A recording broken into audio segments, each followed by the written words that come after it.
What's up with you, man? Listen, been doing a little deep diving into this Ryan Clark situation at ESPN. And I did a little research on ESPN. And one aspect of ESPN was the brother, rest in peace, Stuart Scott. Um, and he doesn't get the credit. They'll give an award to him and stuff, but he doesn't get the credit he deserves. He basically saved the network. Anybody who was familiar with it, you watched this. The ESPN had filed bankruptcy.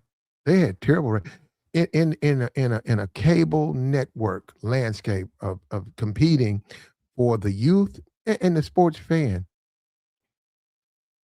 ESPN was not doing well at all. They were not.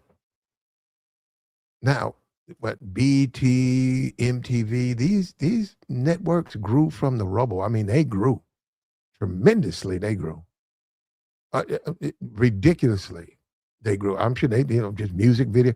Actually, they created the whole aspect of a video laid out to a optical, montage of images and lights and people is basically expressing what the song they made was about. They open it up.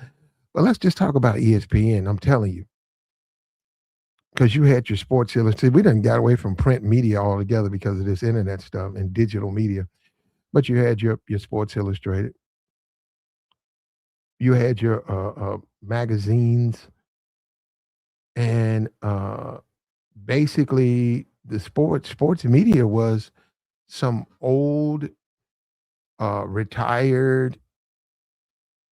If they were NFL, 99%, it was hardly any NBA, but some ex washed up quarterback. Normally, it was a dude who was a backup to a backup. He wasn't even a good quarterback.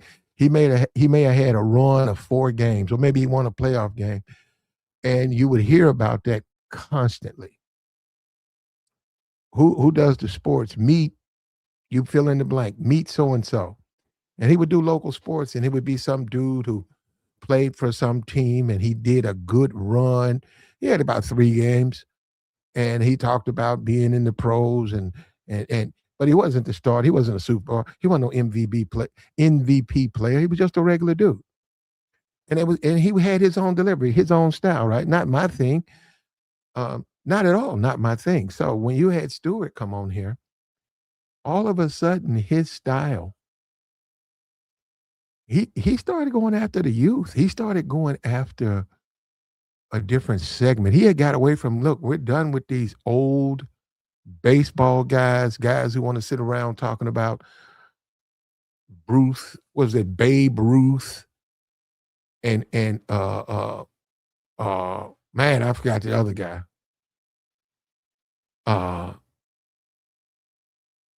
We're done with those guys because that's where the sports were sort of leaning toward, the older white males. He said, we're gonna deal with these youth. So he started to incorporate a lot of the hip hop, not. And see, this is why I'm talking about him. He knew the balance. He knew where he was. He understood the point. He understood they wanted a mass appeal. He understood that.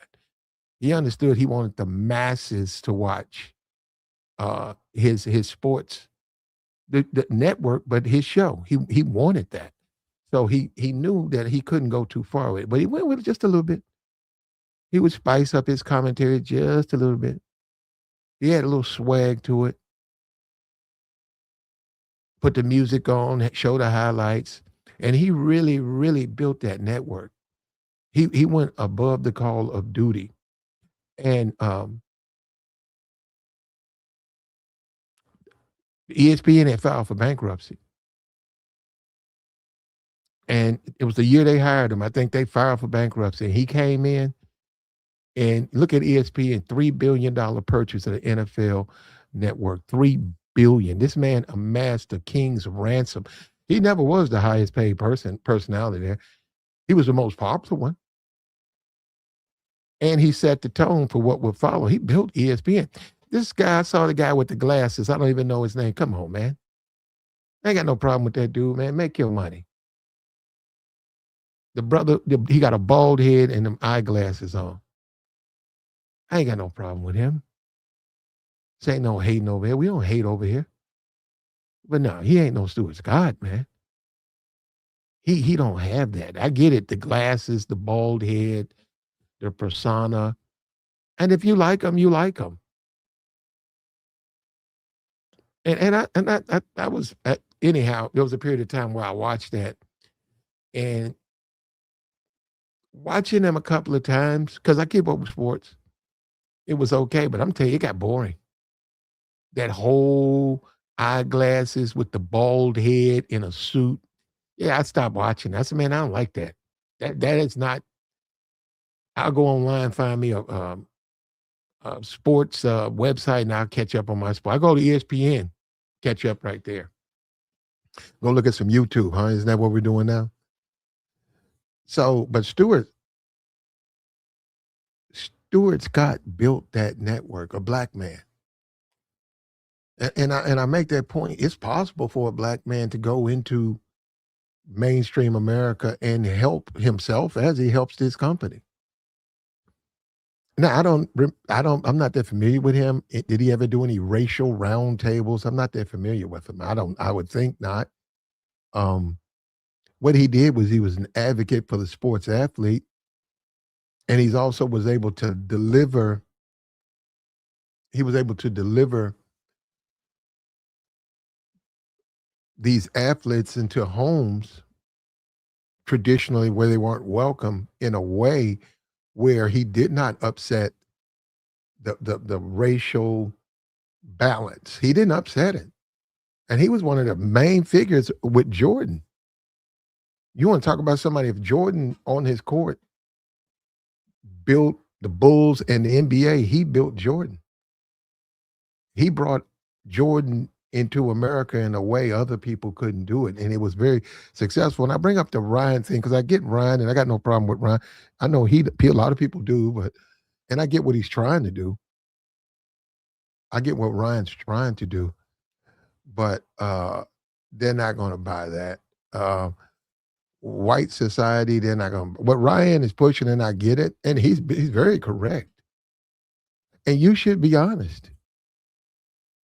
But is the country ready for that? And that's what I'm being serious. When he looks at a Pat McAfee who's about to get 60 million a year or more, he's fired. And somebody was talking about he got rehired. Nah, this is not the same job. He's fired, making 2 million a year. They asked him to come in. We want you, Ryan. We want you to give your opinion. He comes in. He gives an honest perspective, his perspective. Rex Ryan, all those guys, when they give their perspective, I trust them that they're being honest. So when you buy a Ryan, when you put a guy like Ryan Clark out there, what do you expect him to do? You want him to lie. And see, now we're getting into the whole step and fetch, uh, black man's burden. The black man's burden, it's got to still fit into American society. Now, we're talking about a poem, Black Man's Burden. This thing was written in 1903. This is nothing new. These are no new situations. We're talking about a poem, Black man in 1903. This was what, Jim Crow? 1903. Let me read this poem right here. H.T. Johnson. He wrote a follow-up to another poem called The White Man's Burden. And then you'll know, you say, I never heard of it. Well, why would you hear about it? This is a poem written in 1904 called The Black Man's Burden. It was aimed at society. It was, I don't even know the literacy rate of black people back then. Let me see. This thing's pretty long. Let me see. Yeah. Yeah, it's religious. Let me see if I can make it through it. 1904, Black Man's Burden. It says, "Pile on the black man's burden, 'tis nearest at our door. Why heed long bleeding Cuba or dark Hawaiian shore? Halt ye your fearless armies, which menace feeble folks who fight with clubs and arrows and broke your rifle smoke." Now, he wasn't a big fan of colonization. "Pile on the black man's burden, his wail with laughter drown. You sealed the red man's problem," that would be the Indian. "Now deal with the brown. In vain you seek to end it with bullets, blood, or death." And it goes on. Let me see, because I'm really not getting into this. Yeah, okay. And it's a lot, it's real spiritual in here. And he's challenging the nation. He's challenging the nation to be fair. He was challenging the nation to be fair to a black man. Ryan Clark. Now, let me back up. I'm not Ryan Clark. I am not Ryan Clark, nor do I long to be Ryan Clark. I just wouldn't have handled things the way he did it. Some of his takes, they were rough. They were rough. Some of the way he came. Look, I'm not a big fan of Pat McAfee. But whatever Pat McAfee's doing, it's working. But me, now, I'm not a fan of Pat McAfee. I mean, I'm amazed he has so much clout, given that he's a punter. But yeah, I'm not. I mean, he's all right. And what I do is I turn it off. I don't go after the people. If I don't like them, I just turn it off. But from as a black man, I watched Ryan Clark, and I saw he was stepping on a lot of toes. I said, man, them people don't want to deal with no truth. And so that's one thing about sports, right? Especially if you wager every now and then, right? At the casinos legally, right? They don't deal with that book. They don't deal with what you think. They could care less about what you think. That casino, you're not gonna get you got a losing ticket, bro. They don't care what you think. It's wins or losses. So when you look at these personalities and they're just running their mouths, you can accuse College Game Day of that. And yeah, that's just a fun show. The NFL Network, that NFL in the that's just for fun. That's just entertainment. That ain't really about sports. That's the joy of the sport. Hey, we're gonna bring in somebody at so and so's training camp. We got this personality from Detroit, some player. He had a good year. How'd you gonna do? What do you think about this year? Just saying nothing, not really talking about nothing. That's what that's the whole point of that show. Same thing with Game Day, which I have now. They kept going to Jackson. They kept following Dion, that's a whole different subject, right? But that's what Game Day gave. You're not going to really get no information on Game Day. If you're trying to break down a team, you're trying to tear two teams apart to see which team is going to bring home the money. You're not going to get that on no Game Day. You're not going to get that on no NFL, Fox Sunday Sport. You're not going to get those shows. So those shows they're just promotional agencies for the sports clubs. That's all they are.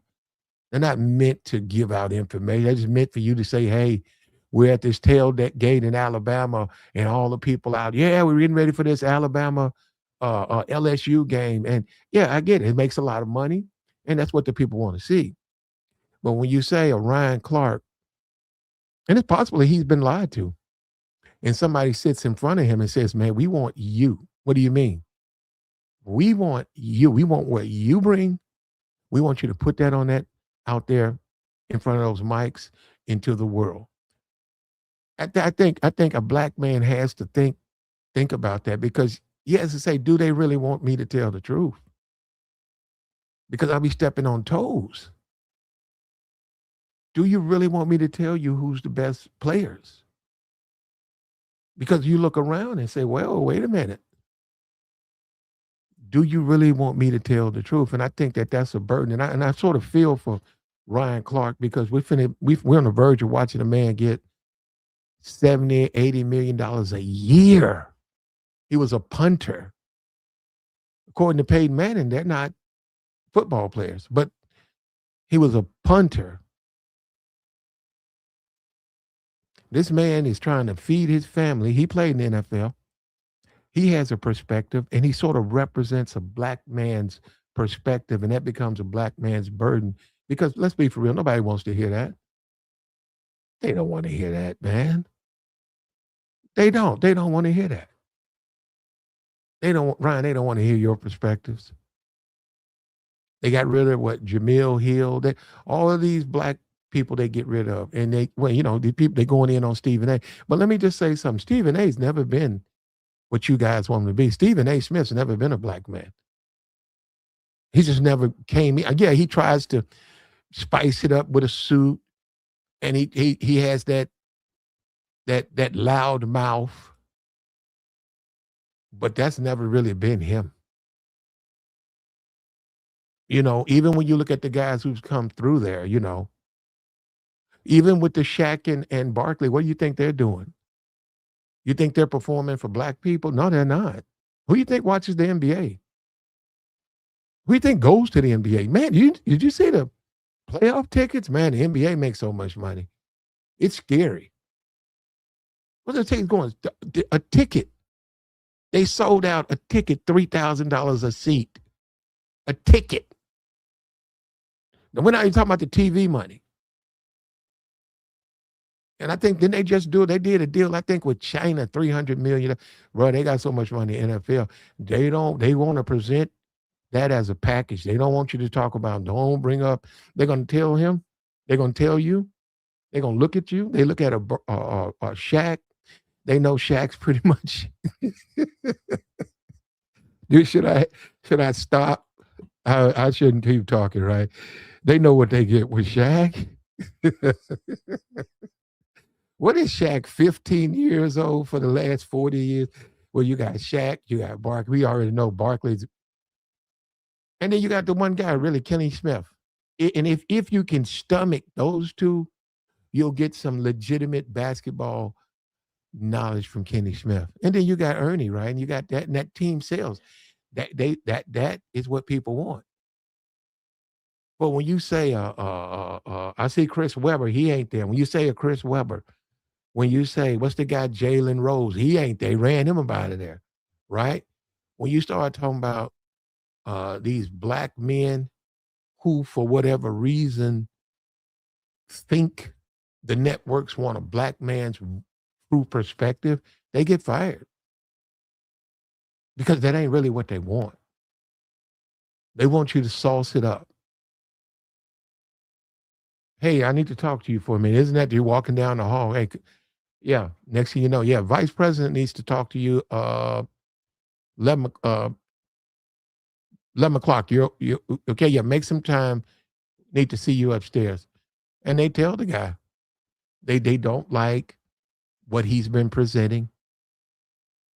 They basically tell him, listen, the race talk. What do you mean? You know, we're really a sports network. And actually my dad, he marched with King. My dad was in the civil rights movement. Let me tell you something. My dad or my granddad married a colored woman. So I'm with you, but I don't know if society's ready for you. And you look at Orion Clark, he's saying, ready for what? I don't know if society's ready to hear a black man, you know, lay it out the way you lay it out. I'm telling the truth. Yeah, but you're coming off a little bit angry. How? I'm not doing anything Pat McAfee's not doing. I mean, is he angry?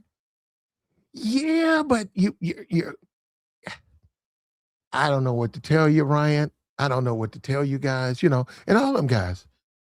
But we're gonna have to let you go. And this is the black man now. You say, and we keep saying we've made so many changes. 1904, Black Man's Burden was written. 1904. Black man was talking about America's hypocrisy. You're colonizing all of these countries under the belief of freedom and justice, yet you're oppressing a whole group of blacks. You're oppressing a group right in America. Yet you're telling these other countries You're going to liberate them and you're for democracy. Yet you got your foot on the necks of blacks right here. And the guy challenged him. He challenged the country. Now, like I said, let's be honest. Ryan Clark, he's got his own style. He is who he is. We would say that I'd agree with Ryan, some of his takes. He had his own style. He has his own style. But I think every black man needs to have to deal. See, we can come on this YouTube stuff. You can see that with the Hodge twins. You see all these black people who tap dance and Bojangle, they get big. They get humongous. When they do that little tap dancing and Bojangling, that's popular. The ones that come on here and tell the truth, they're just not going to be popular. They're just not going to be well received because don't nobody want to hear that. And that's unfortunate. I'm looking at Ryan Clark, and I don't see a $65 million difference between Pat McAfee and Ryan Clark. I don't. If you fed, now look, hats off to Pat McAfee. You got clout in the game, and you know people. I think I watched Pat McAfee, and I saw Nick Saban. I said, what the hell is Nick Saban doing on Pat Mac? But he knows people. He knows people. It ain't just when you hiring Pat, you ain't just hiring Pat. This guy's an insider. He's got connections. But is there a $65 million? We're not even going to talk about Stephen A. All right, let's take him off the table. Is there a $65 million difference between him and Ryan Clark? No, it's not. They're both basically the same player. One was a punter, the other was a defensive player. I think Ryan played 13. That's a pretty long time. He's been to a lot of training camps. He understands the league.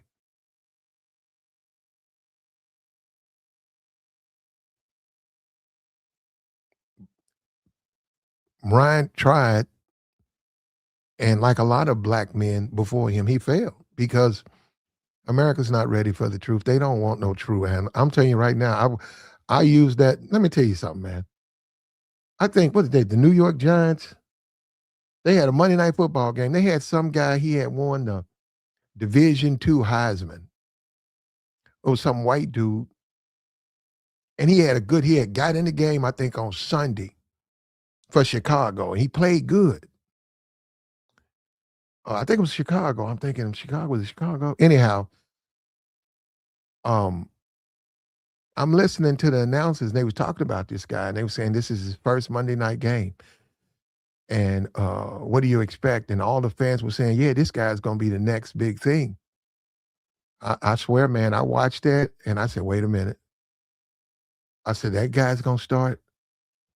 And all these fans are going off that one game when the team that he was playing against, they didn't practice against him. They didn't know what his tendencies were. And they was going against a decent team too, and the line was like 5 points. And I saw that. And I literally went to the casino 2 days before. And I had to hold on to keep from passing out. I said, I got to steady myself. I couldn't believe this. I said, I don't believe this. And I watched a little bit. I've seen it before. I don't have to watch. I said, them fans whooping him up. I said, the talking heads are making a big deal. This guy won the Division II Heisman. You're going to put him against these pros? And they got a whole week of footage? And this is a good team. This ain't no bad team. These not guys will be making mistakes. These guys rarely make mistakes. They weren't no good. No, they weren't no great team, but they were big. They could control him. Man, they blew that team out. And I knew they was going to do that. I put my money on there. I put a big wage on there. And I went upstairs. And when it was up like 30 to 35 to like 3, fourth quarter, I went downstairs. I went straight to that ticket window. I just sat there. I wanted my money, man. I had planned. I said, I can't believe this. I said, I got so lucky. I walked, because when they make, we don't want to get into the gambling, but when they make a line, You'll be amazed what they go by. It ain't really necessarily which is the best team. It's which way the public is going.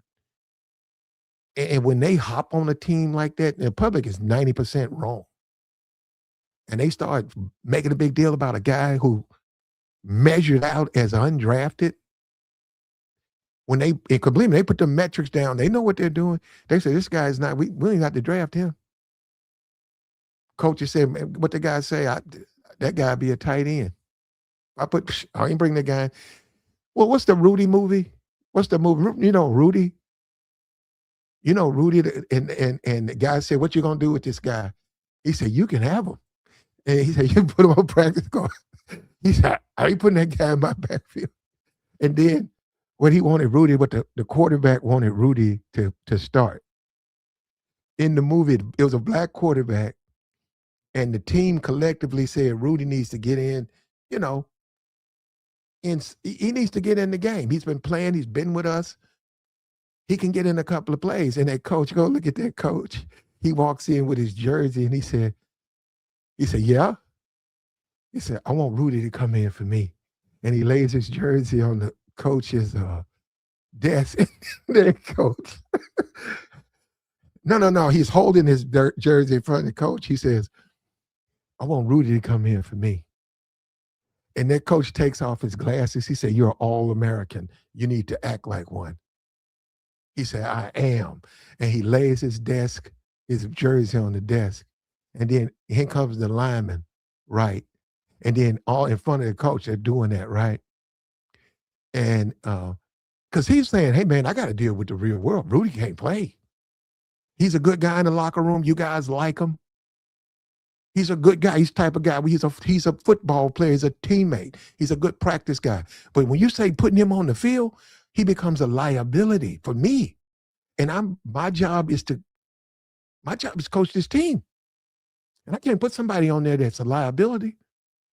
And that's basically what I said that, but it was funny the way the coach, and it was a movie. It was funny the way the coach did that. And the guys later on, they put, game Rudy. What Ryan Clark delivers is a truth America's just not ready to accept. And I know that. You can't go on there telling it. You can't go on sports telling the truth. They don't want it. You don't want it. As much as you want to do that, you can't do that because they want to live in their BS. The public, they do. It's no different than the guy who's tailgating. What they're talking about, they bought up Mississippi State and how terrible. Well, no, actually, no, their state's been good. State, that was state, no miss, them two miss. Nah, I can't say them. You could say Tennessee, though. Tennessee has not been the Vols. They haven't been the Tennessee Vols. And you're going to have people out there retired. You're going to have their tailgate. They got their RV out there. They got their wife with them. They got big grill. They're drinking a little bit. They're having a wonderful time. And they're UT. You go up to them and say, "Man, UT stinks.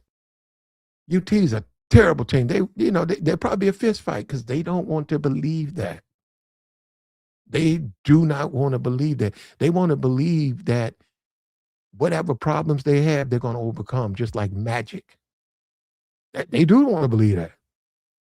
And when you're talking about, the sports community and with the gambling line, they make their line off of that.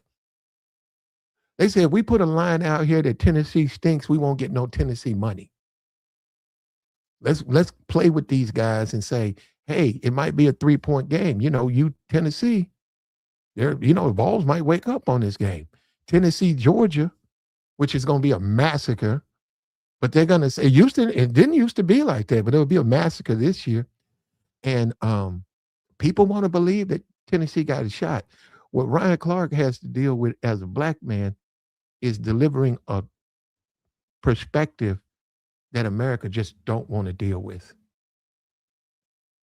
And because of that, you're looking at McAfee, and that's not his style. McAfee's certainly not into and he's a white guy, but I'm saying he's not on some racial mission to cleanse the lenses. He's not. And that's a burden. You know what I'm saying?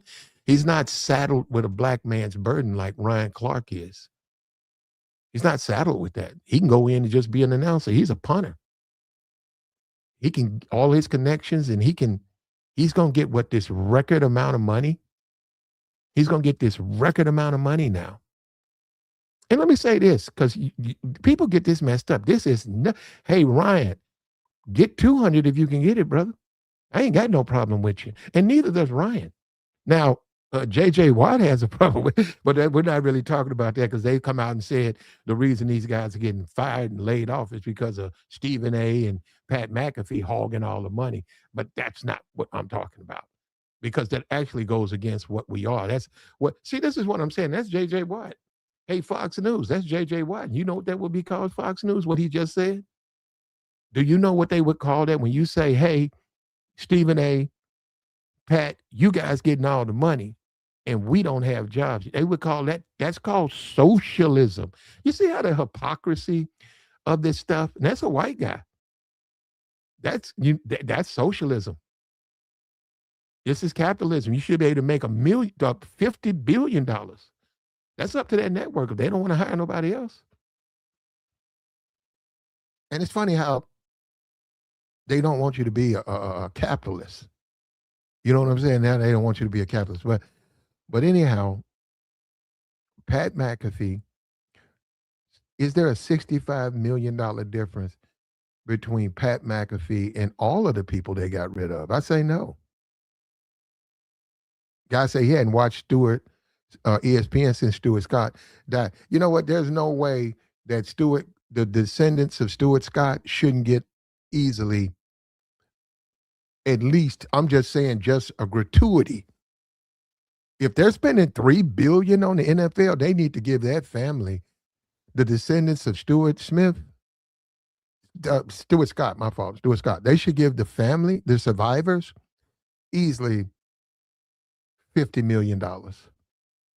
Just $50 million off of, hey, we appreciate everything Stuart did. We appreciate him. And if it wasn't for him, we would have went out of business. He built this network. He built this network at a time when we couldn't pay him what he deserved.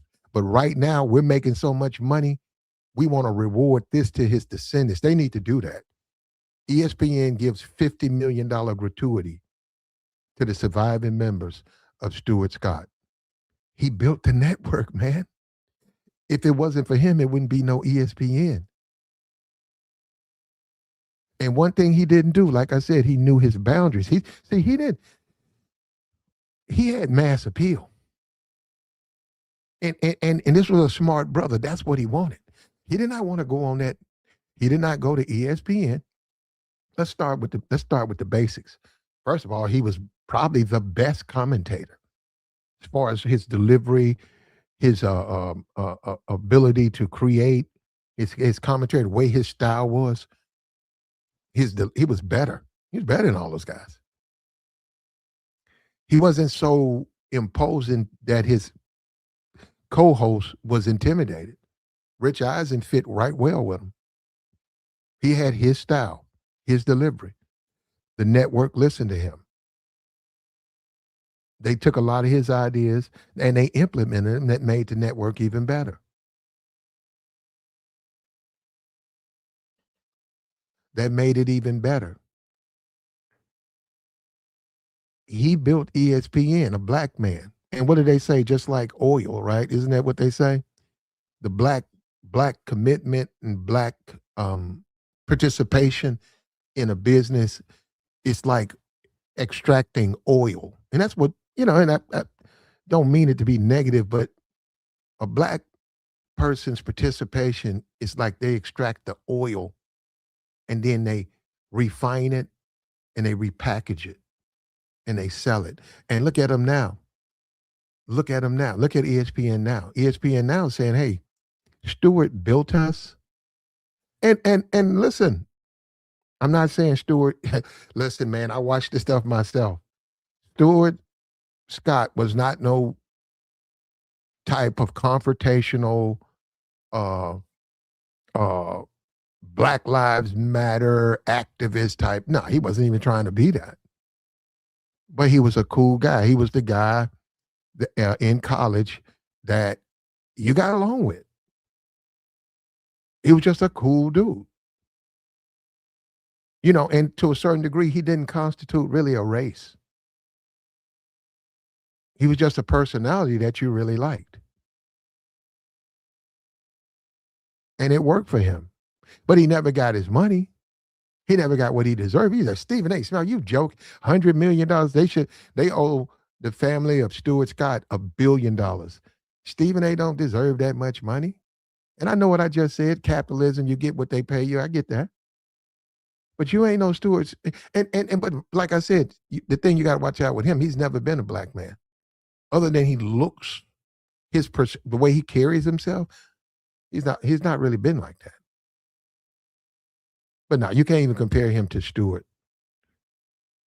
And Stewart also, like I said, he really did a lot for Jordan. The way, what's they say, the MSR, right? What is that? The when the king was coming, they would send his emissary, to let everybody know he's coming. That was basically what, and I'm not saying it was planned. That's what Stewart basically came for Jordan. He was able to deliver what's considered a black style into white living rooms because it was packaged through him, because he was not perceived as an offensive Negro. And any Negro who has a grievance, you can go look at the chat. Any Negro who dares have a grievance with America is a radical Negro. Doesn't matter.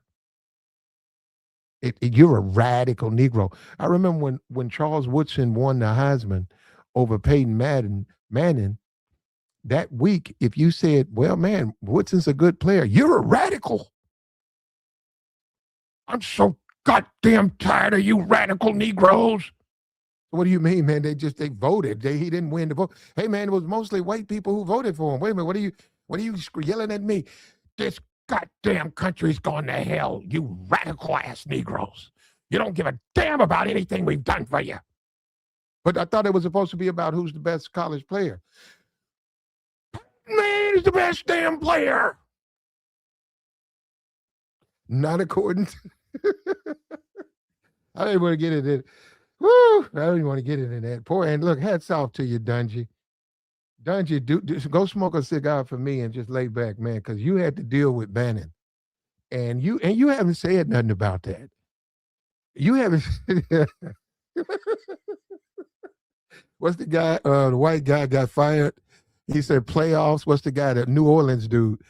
I forgot the coach name. He said playoffs. We ain't going to no playoffs. He said you go in. And that's his job. He's the coach. Jim Mora is a Jim Mora. Yeah, Jim Mora got fired. Peyton Manning got him fired because Peyton went in the game and threw 5 interceptions. You got to understand, he's the coach. And he's got his own style. Right? That's his style. He's telling the world, I didn't tell him to do that. He said, hey, listen, he's the quarterback. I didn't tell him to go out there and throw no 5 interceptions. He said, well, wait a minute. He should know better than that anyhow, period. Hey, just throw the ball out or take the sack. I didn't tell him to go do that. And he was getting pissed off. And he got fired. But these guys don't want to be blamed. These guys don't want to be blamed for being fired. I don't blame Jim. I would have said something. And Phil Fulmer, poor Phil Fulmer, we need to send him a ice pack because he had to deal with Peyton. That's, and dealing with Peyton, that's when Phil Fulmer said, Phil Fulmer is smart. See, we underestimate these guys. The guy right now dealing with Arch Manning, these guys are smart guys. They're not, they look at the field, they know what you can and can't do. Phil Fulmer said, we're going to run the football. He said, Peyton the quarterback, okay. They don't want me to, they said, they want me to stick him out there. Okay, I'll take him out there. He said, we run the football. We going to run football. They became a running team, bro. They said, we ain't passing no football with him. I don't trust him. And when you don't pass the football, you don't trust your quarterback. And you also guys assume that they control all of that personnel. A lot of them don't even control that. They get dealt a squad, and they have to make it win. If they don't make it win, guess who's going to get kicked out of there? The coach. But you can say, hey, we're going to run the football. And he goes, what you going to get in the draft? You got a top-notch quarterback, Peyton. What you going to get in the draft? You got a lineman? Oh, pass protect. Yeah, you got to protect Manny. We need another lineman. Okay, pass protect. But you're really getting offensive linemen to block. You really get so you can run the football. Yeah, we will run the football. And then if they ever say something on this, you tell them the truth. You don't go on the networks and say it, but you tell them, say, listen, this quarterback, we can trade him. I know everybody loves him, but I don't trust him. The way, if you want me to win, if you want me to do what you hired me to do, these are the things we got to do. And look, and Peyton's a two-time Super Bowl winner. Peyton's a good quarterback. And in his last 5 years, the Denver years, Peyton was a damn good quarterback till he got hurt. Brady was a good quarterback. Right? But no, a black man going out there, and you can do what you want to do. But do you think America wants a black man's perspective? I mean, seriously, you think America wants a guy calling out racism? You think America wants a guy on their airwaves showing America what it is, putting a mirror in front of the world's face saying this is what's wrong with the country? You think they want that? They don't want that. They do not want that. You know it and I know it. And Ryan Clark is more proof of that. And Pat McAfee, when you say mainstream and crossover, okay, that was Stuart Scott. He was those things.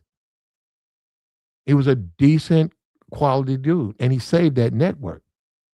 But at this point in the age of Trump, they don't even want a black man on a TV show having a different take now because it's going to automatically be perceived as something that's not what it is. It's not his real view.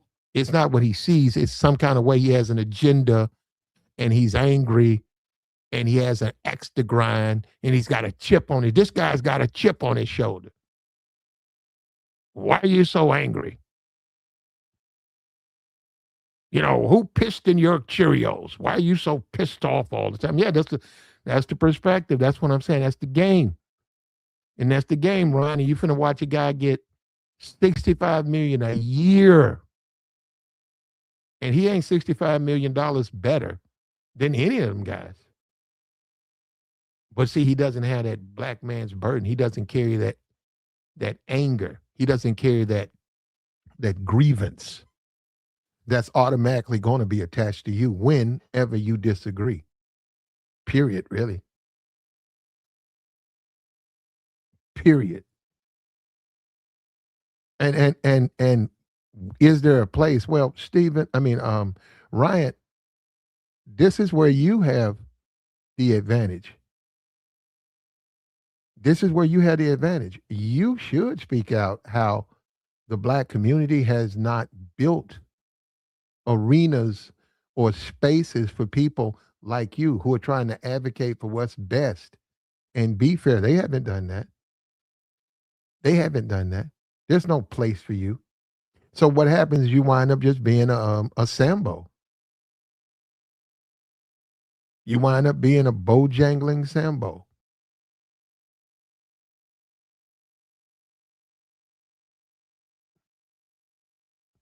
And you wind up, afraid to speak the truth.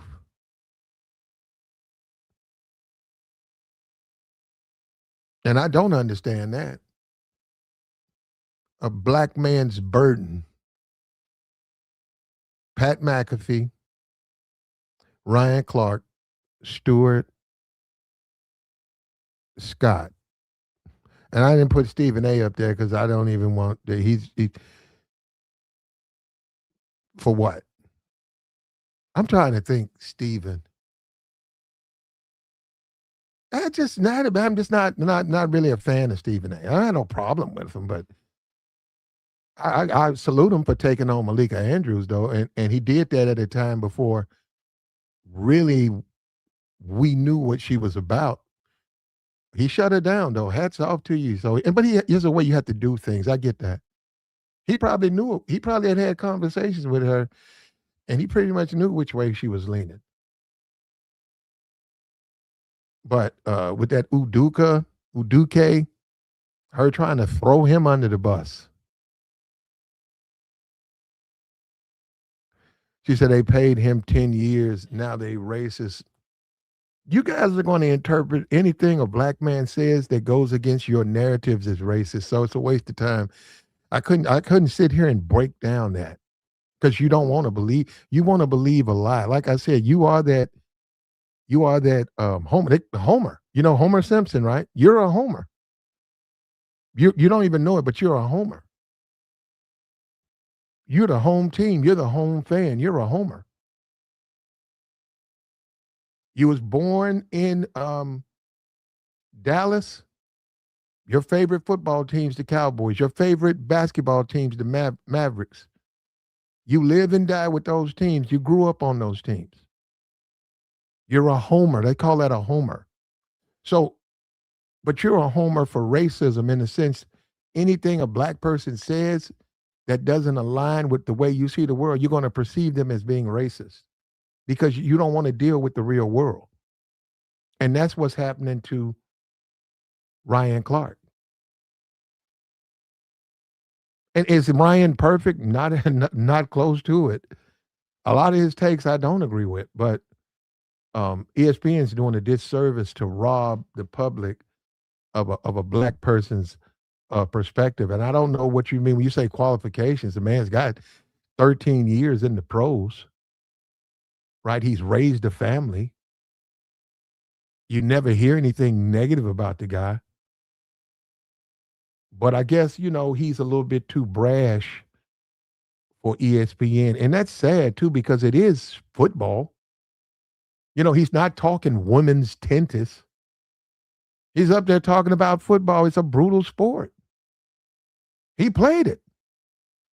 And he said, hey, I played, man. This is how, listen, you're not going to understand because you never lined up on that field. You don't know what it is to be. Right now, we got the training camp. It's hot out there, man. They just cut the Diego Pravia guy. Guys are getting cut. You got to deal with that. You have to deal with that. You see these guys picking up playbooks, talking to them. I got to call my agent, man. I got to see if I can make it to the CFL. It's a real world out there. If you're a commentator, you're inside air-conditioned spaces, being catered to, being made up like women damn near. You got a makeup artist in there puffing your face. And you sit down and start talking X's and O's. Some people are going to say, hey, man, you don't understand. You never played on the field. I get what you're saying. You sound like a fan. I'm an ex-player. I know what it's like to get out there, and I know the difference. You don't, though. And you're trying to advise. And he should, now that, like I said, I wouldn't have done that. What he did to that guy, I wouldn't have done that to that guy. I mean, them dudes are those are two football fans. Him and his NFL Network in the morning. I look at them as two football fans. I don't look at them as that's not. But then again, like I said, we already know you. You're looking for information.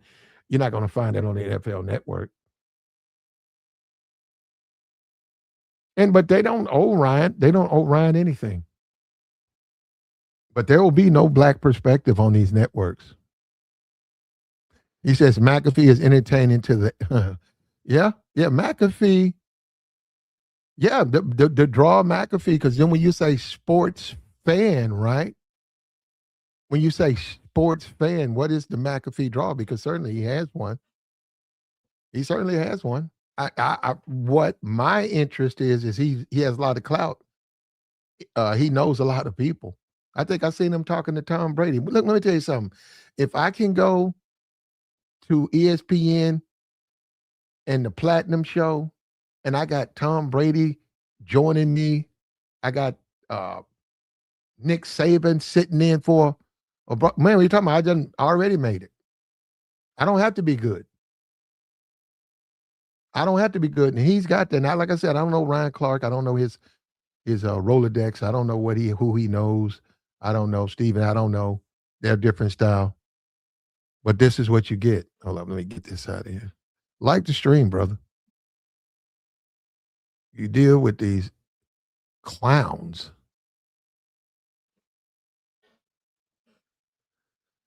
He said there was a dozen people fired of both colors stop using race for someone's mess ups. Yeah, you don't like that, do you? Don't do you? Well, there's always going to be a component of people who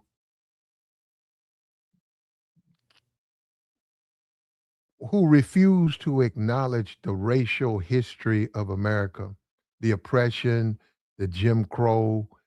They don't want to deal with that, and they do want to move toward Negroes. And this is not to say anything about Stuart Scott, but they like a Stuart Scott type Negro because that Negro has no grievance because he doesn't express it. And that's all the same thing with the a house full of slaves. My house slaves know my heart. My house slaves know I'm a good master. No, they're just not. They're smarter. They know better than to tell you the truth because if they told you the truth, you would send them to the fields. So you see, and this is what this guy's in the chat box. They create this, and they've done it on social media. Like I said, they gravitate. Look at the black people that they gravitate to. They go to your Hodge twins. They go to the Officer Tatum's because they speak in a way that blames the black man for everything. It's his fault. Nothing he does is right. And it soothes. They massage the racism and the egos of the white supremacists, and that's where you have that problem. That's why you had that problem. Uh, um, to a certain degree, Ryan didn't massage the egos of the white supremacists when he watched sports. So he was infuriated when he listened to a Ryan Clark. I'm so sick of this race. God damn. He would throw his popcorn. I am so sick of this.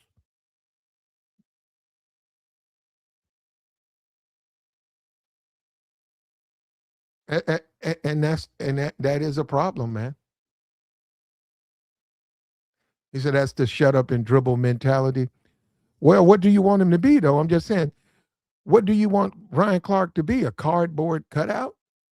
You know what I'm saying? It's the black man. So the black man has to literally be a cardboard cutout.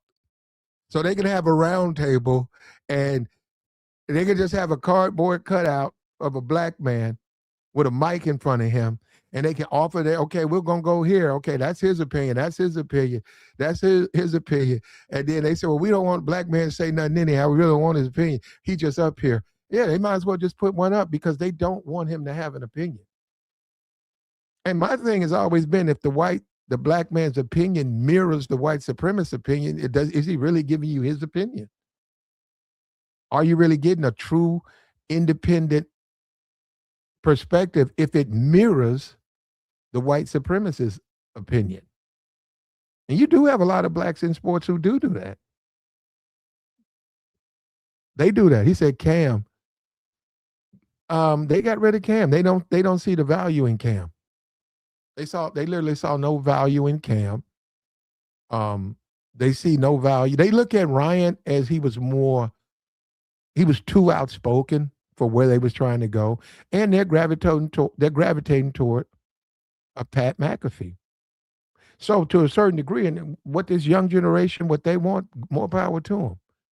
But I'm pretty much done with ESPN anyhow. I don't. And then we gonna go down here and talk about no Shannon Sharp. Yeah, I'm pretty much done. I don't know what's out there. The sports media, Shannon Sharp, not my cup of tea at all. And one of the reasons he's not is too much Shannon Sharp. I don't want to listen and hear a bio of him every show. Bro, we get it. Can you talk about the topic, brother? Well, I played in Denver. I don't want to hear that. And Shannon, I don't really think he was a good player like that. He was a big, massive man, and you overpowered a lot of dudes. And you had a career, man, but I don't want to hear about it. And then you look at a Russell Wilson. You look at all of these great players. Look at a Barry Sanders. Look at a guy like Barry Sanders. Man, Barry Sanders is one of the greatest running backs ever. Period. He ain't got no ego. That ain't his thing. He ain't got no ego. He ain't got no social media. He on social media trying to do sports. He don't do that. He lives within his means. They put him on Madden cover. He didn't even want to promote it. He didn't want to promote it. He just didn't want to promote it. That's not his thing, man. He's not an in front of the camera guy. Greatest player. If he wanted to with that ego, he could be clowning. This is not his thing, man. Just not his thing. And people are different. Now, Shannon, that is his thing. So go and do your thing, man. They should hire a guy like a Barry Sanders. But then what happens when you hire a Barry Sanders? Look at who he's sitting next to. You got an NFL Hall of Famer, a Barry Sanders, who played for a horrific team. You start talking about played for a bad coach. Man, come on, man. I'm finished. Barry Sanders never played for a decent coach. He never had a quality quarterback. Now, were they just like track? No, I'm not saying that, but they weren't no great quarterbacks. He never had a great team. Barry Sanders was the team, literally was the team. And they got him a few linemen. They had to get him some linemen. And kept getting beat by Green Bay. They finally make it to the playoffs. And they would get destroyed because the team would just focus on him. They said, don't even worry about the wide receivers. He said, I want everybody, whichever way Barry goes, that's where we go. We'll take our chances with the rest of those guys. And they managed to win. They beat him. And he's retired. And he stays out of the limelight. It was funny. He was at a game and he was in the press box. And you got to be familiar with Barry Sanders, right? He's in the press box and you can see him. And the announcer, you know how the announcers go and they'll say, okay, we're joined by so-and-so, whatever celebrity or whatever. And he's sitting in the press box and they put it on there and the guy's still talking about something. And Barry notices he's on the big screen. You can see him. He noticed that they put him on the big screen. And while the guy was saying, Barry Sanders walks away from the window where you can't see him. And I said, man, this guy right here, Barry Sanders, like, man, I don't put me on no big screen, man. Hey, man, I don't want to get in front of no mic. Don't talk to me. I'm going to come in here and do this. I used to play football. I'm done with it. Leave me alone. And I'm saying it's refreshing to see guys, especially in this age, with all of these clowns and all of these guys hopping out here with all these ex-players hopping out here with these podcasts. It's refreshing to see a Barry Sanders guy, a guy who is an excellent player but doesn't have an ego, who has both feet planted on the ground. It's great, man. And the community does not support the guy in the way they should. You know, the black community is just, this is what you get, man. This is what you get. This is what you're going to get. When you don't have anything, this is what you're going to get. The Ryan Clarks have nowhere to go. They have nowhere to go. So, and it forces the next group or generation to come in with the Bojangling. They got to be minstrel. So now they got to be a minstrel.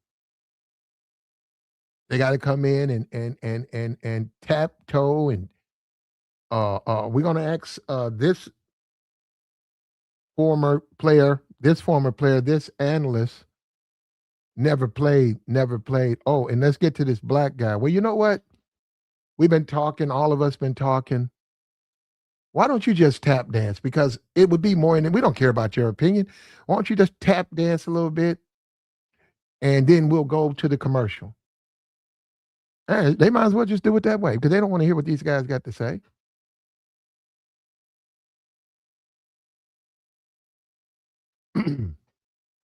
They really don't.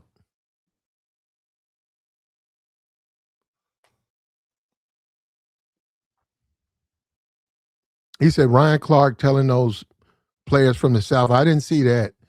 Ryan Clark telling those players from the South to not go to those big schools was the straw that broke the camel's back. I didn't even know he was doing that.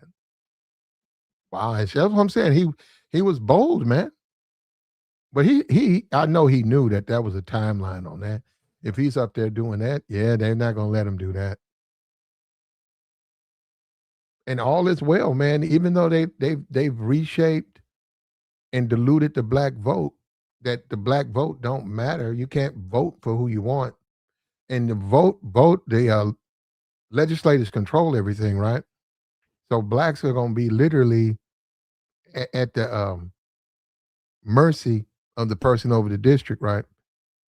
They don't care. I want to talk about it now. Hey, we took care of that. Let's get out here and play football. And now they said we're gonna get these Negroes out of these national spotlights because they try to take that and they might use that to help the other Negroes. And they got them out. They got rid of them.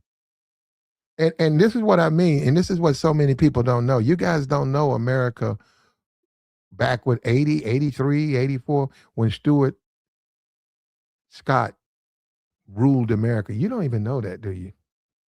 We were not this racially polarized country we are now. We weren't. We weren't about that at all. At all. Not even close to that. What it's become now, we were not those things.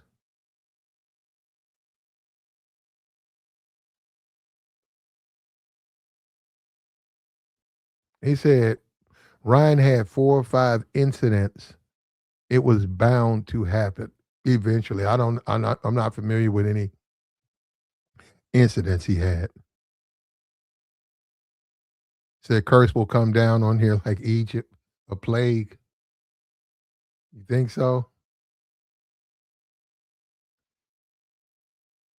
And where ESPN, let me tell you where you made your mistake. If you would have had more Ryan Clarks, if you would have had more outspoken black personalities, getting rid of one of them wouldn't have mattered. But because you don't have any, getting rid of Ryan, it shows like a spotlight.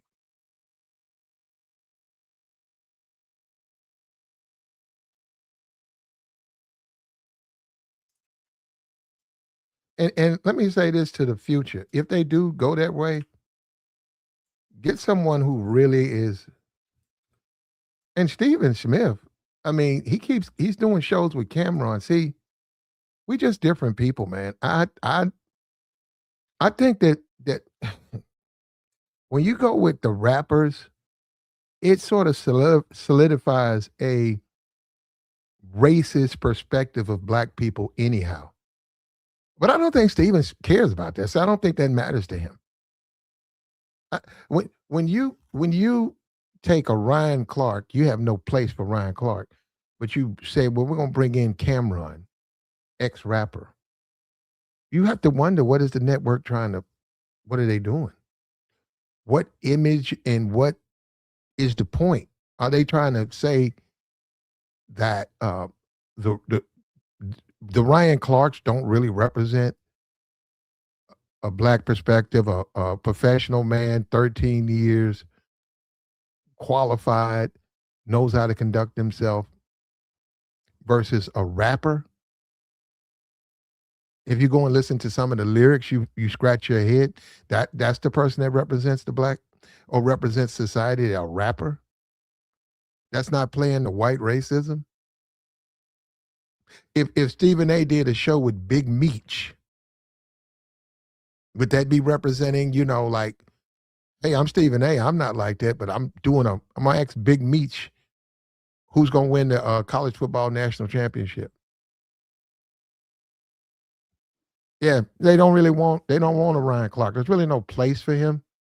And that's just the reality. There's no place for a Ryan Clark.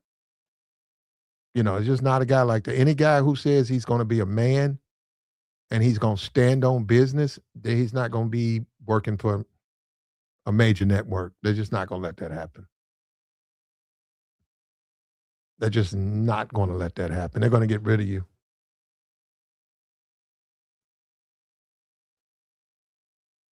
Like the stream, man. Hit the Cash App, man. Support the platform, man. We trying to do this right here. We trying to get this done. Yeah, that's sad, man. It's the truth, man. If you laying in the bed with your wife, you just had a kid born, the black man's burden. They say, okay, I'll be working for, I'm going to be doing sports. They do have to make a decision. Well, do you want to tell the truth? Because you know these people don't want to hear the truth. And he said, I got my kid, man, my wife. I'm just gonna go in there and go along and get along and play the game so I can have a future. Because I really want to do this. But yeah, so unfortunately for Ryan, this is the end result of what he was doing. And it's gonna label him woke. I see that woke and be I don't know. So if you disagree with racism, you woke. If you disagree with it, you woke. If you complain about it, you woke.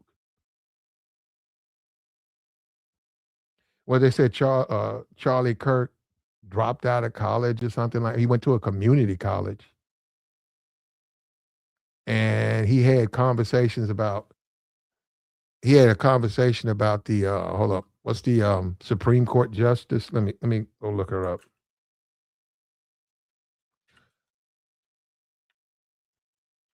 And it's so sad that we used to be a country that respected qualifications and stuff. We don't do that anymore. We don't have no respect. Let me just talk about her educational background, which is just ridiculous.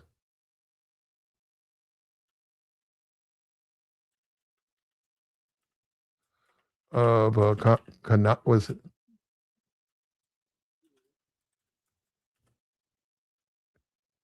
Justice Jackson. Let's go see. Charlie Kirk had criticism of her, even alluded she may be unqualified. And this woman, right? This woman went to Harvard, graduated magna cum laude with a degree in government in 92. She attended Harvard Law School, served as the editor of the Harvard Law Review, earned her JD cum laude in 1996. This is Charlie Kirk. No, hold up. Hold up. Charlie Kirk challenged her. Charlie fucking Kirk, man. Charlie Kirk, hold up. This is when we talk about racism and white supremacy and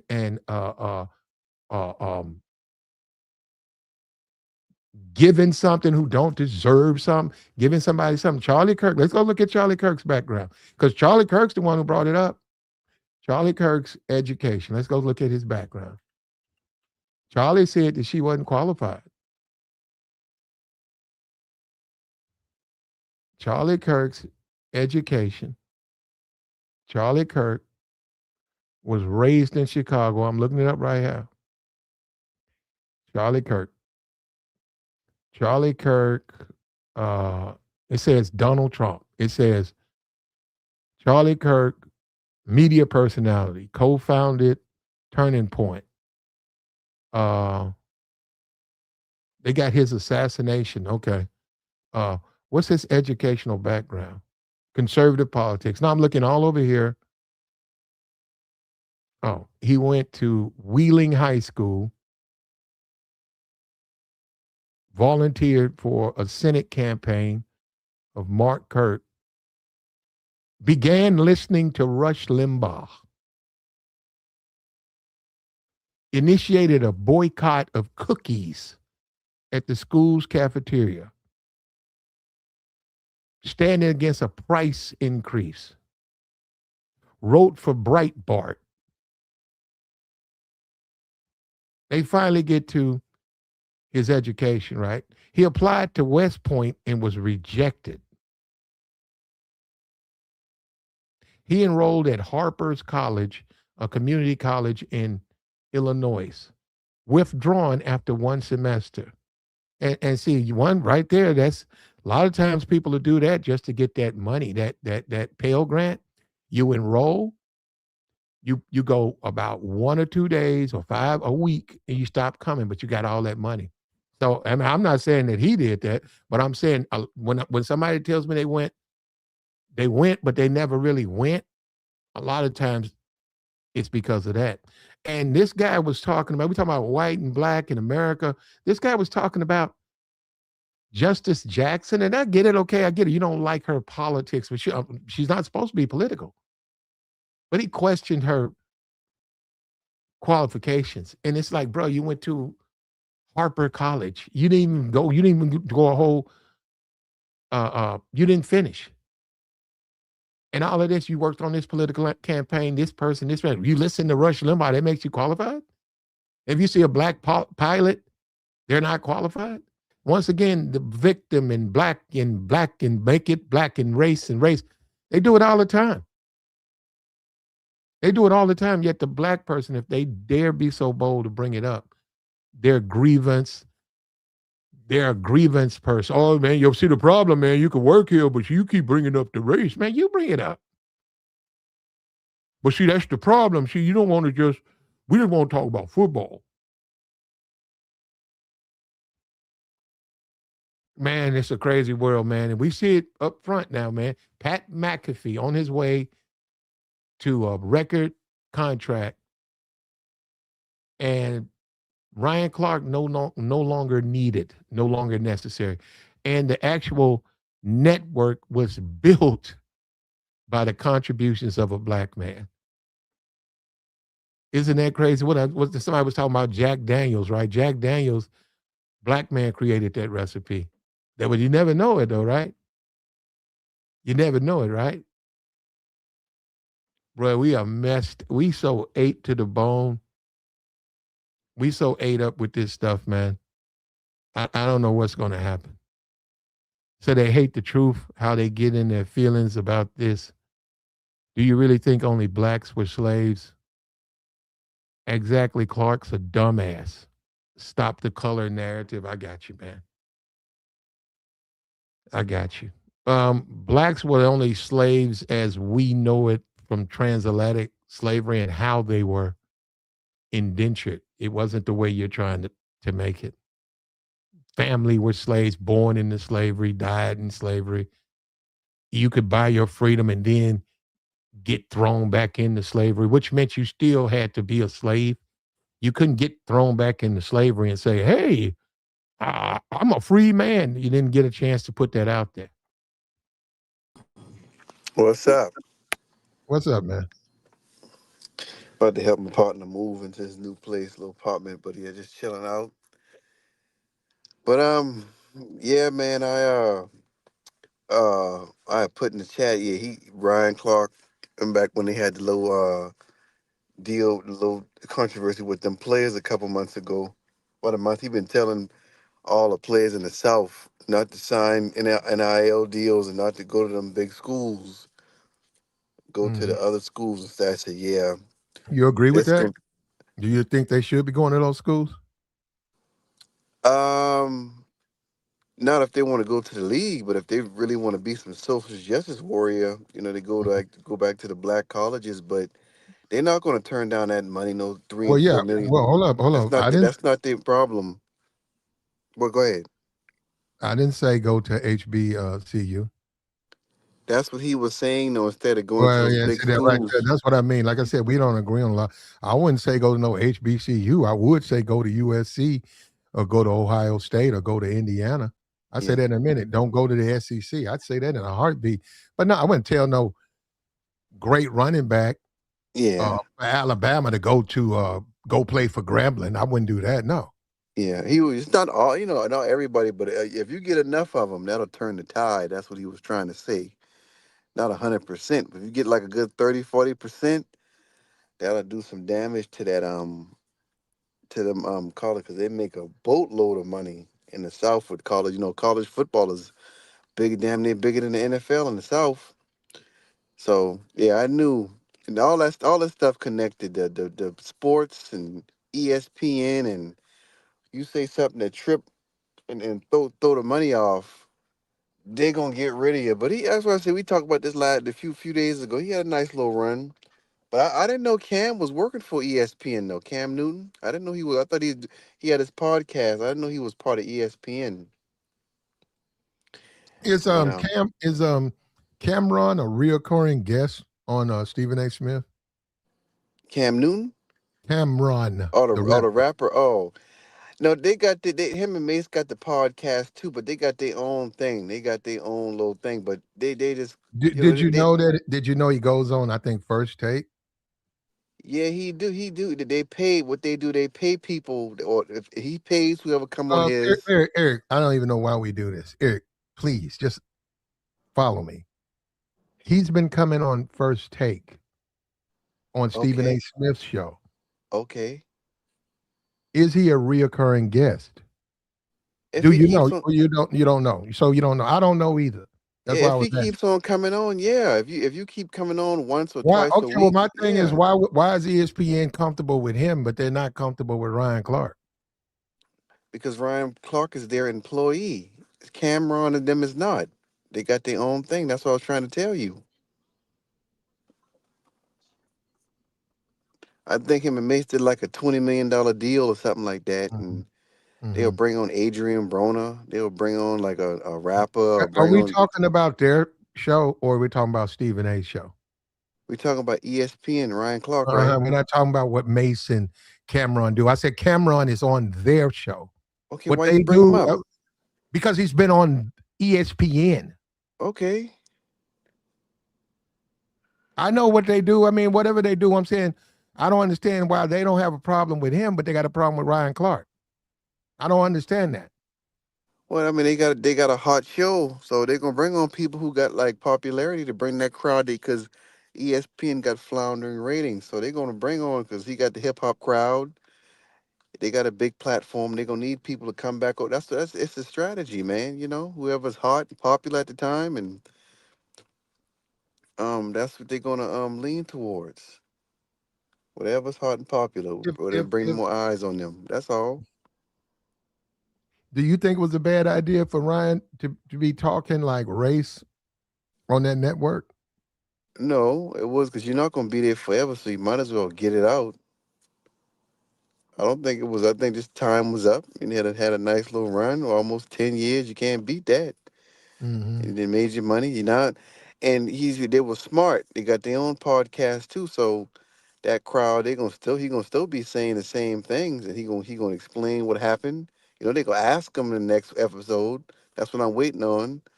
He gonna do his own interview. Them guys gonna interview him, Channing and Fred Taylor. And he gonna get to the bottom of it. He gonna say what he think, and he gonna say what he feel about ESP, and that's gonna be it. So it ain't gonna be the end of it. Not for right now, just because he got fired. Yeah, but I So think it sends a message though to black men that they're not going to tolerate your disrespect. And what would be the disrespect? You thinking that you're going to be treated like a man. You'll be treated like a boy. You will not be treated like a man. You'll be treated like a boy. You just here really for entertainment. You're not here to be trying to break things down, or we don't care about your perspective. And that's what I'm saying. That's what the message they're sending to me. That's the message that they're saying. They don't want a Ryan Clark who has the nerve to think that he's going to be treated like a man and stand up for himself. They don't like that. They don't like that. Hey, like he said, the whole chat. You look at him, racial grievance. Um, what's that? Race baiter. Yeah, and we've moved a long way, man, in this society. We used to be we weren't fair, but we were fairer. We were not fair, but this is what you get. yeah, but it's too much. It's too many people with their own thing now, so it's not really hurting nobody no more. They making money though. They got enough money to pay Stephen A. 100 million. They finna pay Pat McAfee a ridiculous amount of money. Yeah, I never knew what was so. He had his own show a while back, but I never knew. See guys like that, guys who like to cosplay. He got like a. He'd be up there, he like dancing and acting like he got a little black scent and all that, and they'll them white dudes like that. They'll kind of accept him a little bit more. But Mm-hmm.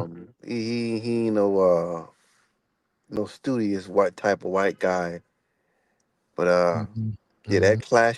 that clashing back and forth with the players and the non-players, that has a lot to do with it too, because they're supposed to be the intellectuals who supposed to know everything, and you're not supposed to question them about criticizing players and how they play, even though they never threw a football, tackled nobody, scored a touchdown. A lot of that stuff too, a lot of politics too. So that's pretty much. Yeah, Mm-hmm. I think they should move on. Like like Skip, when he talk about you would think Skip done played in football, baseball, and basketball, but Skip ain't never played a game before. He's a failed athlete. So Yeah, well, I mean, Skip said some stuff I like, some stuff yeah, I don't like. You and know, and and it used to be a time where them guys only could go like in the locker rooms, and the players would clown them and all that. But now they got more power than the real ex players. You think about it. they can. Yeah, they used to have No, to no, sit out the they locker room and wait to the players and get the players' permission to talk to them. It used to be like that back in the day. Now they on camera now. You remember well, that? they can. It just depends. It just depends. The players, if you want to, you can be. You got social media now, and it also depends on what you say. So you can get drafted into the NBA, and within the respects of the team and the league, you can go out. You can have a social media account and give your perspective out. So they Hmm. can have more power than you, but if you know what you're doing, they won't have more power than you. Yeah, yeah. Them used to be the dudes. Yeah, I remember Dion would beat one of them. Dion Barry Bonds. He used to beat the throw water on them guys and climb. I mean, them guys used to be the running jokes. But You yeah, know, man, what's going But on? Deion hurt himself when he did that, though. No, A ain't lot really of no. people, a lot of people didn't like. Well, first of all, a lot of people didn't like Dion. Do you That's realize true. that? That's true. You're right. Okay, they didn't like that whole. A lot of black people didn't like Dion. Yeah.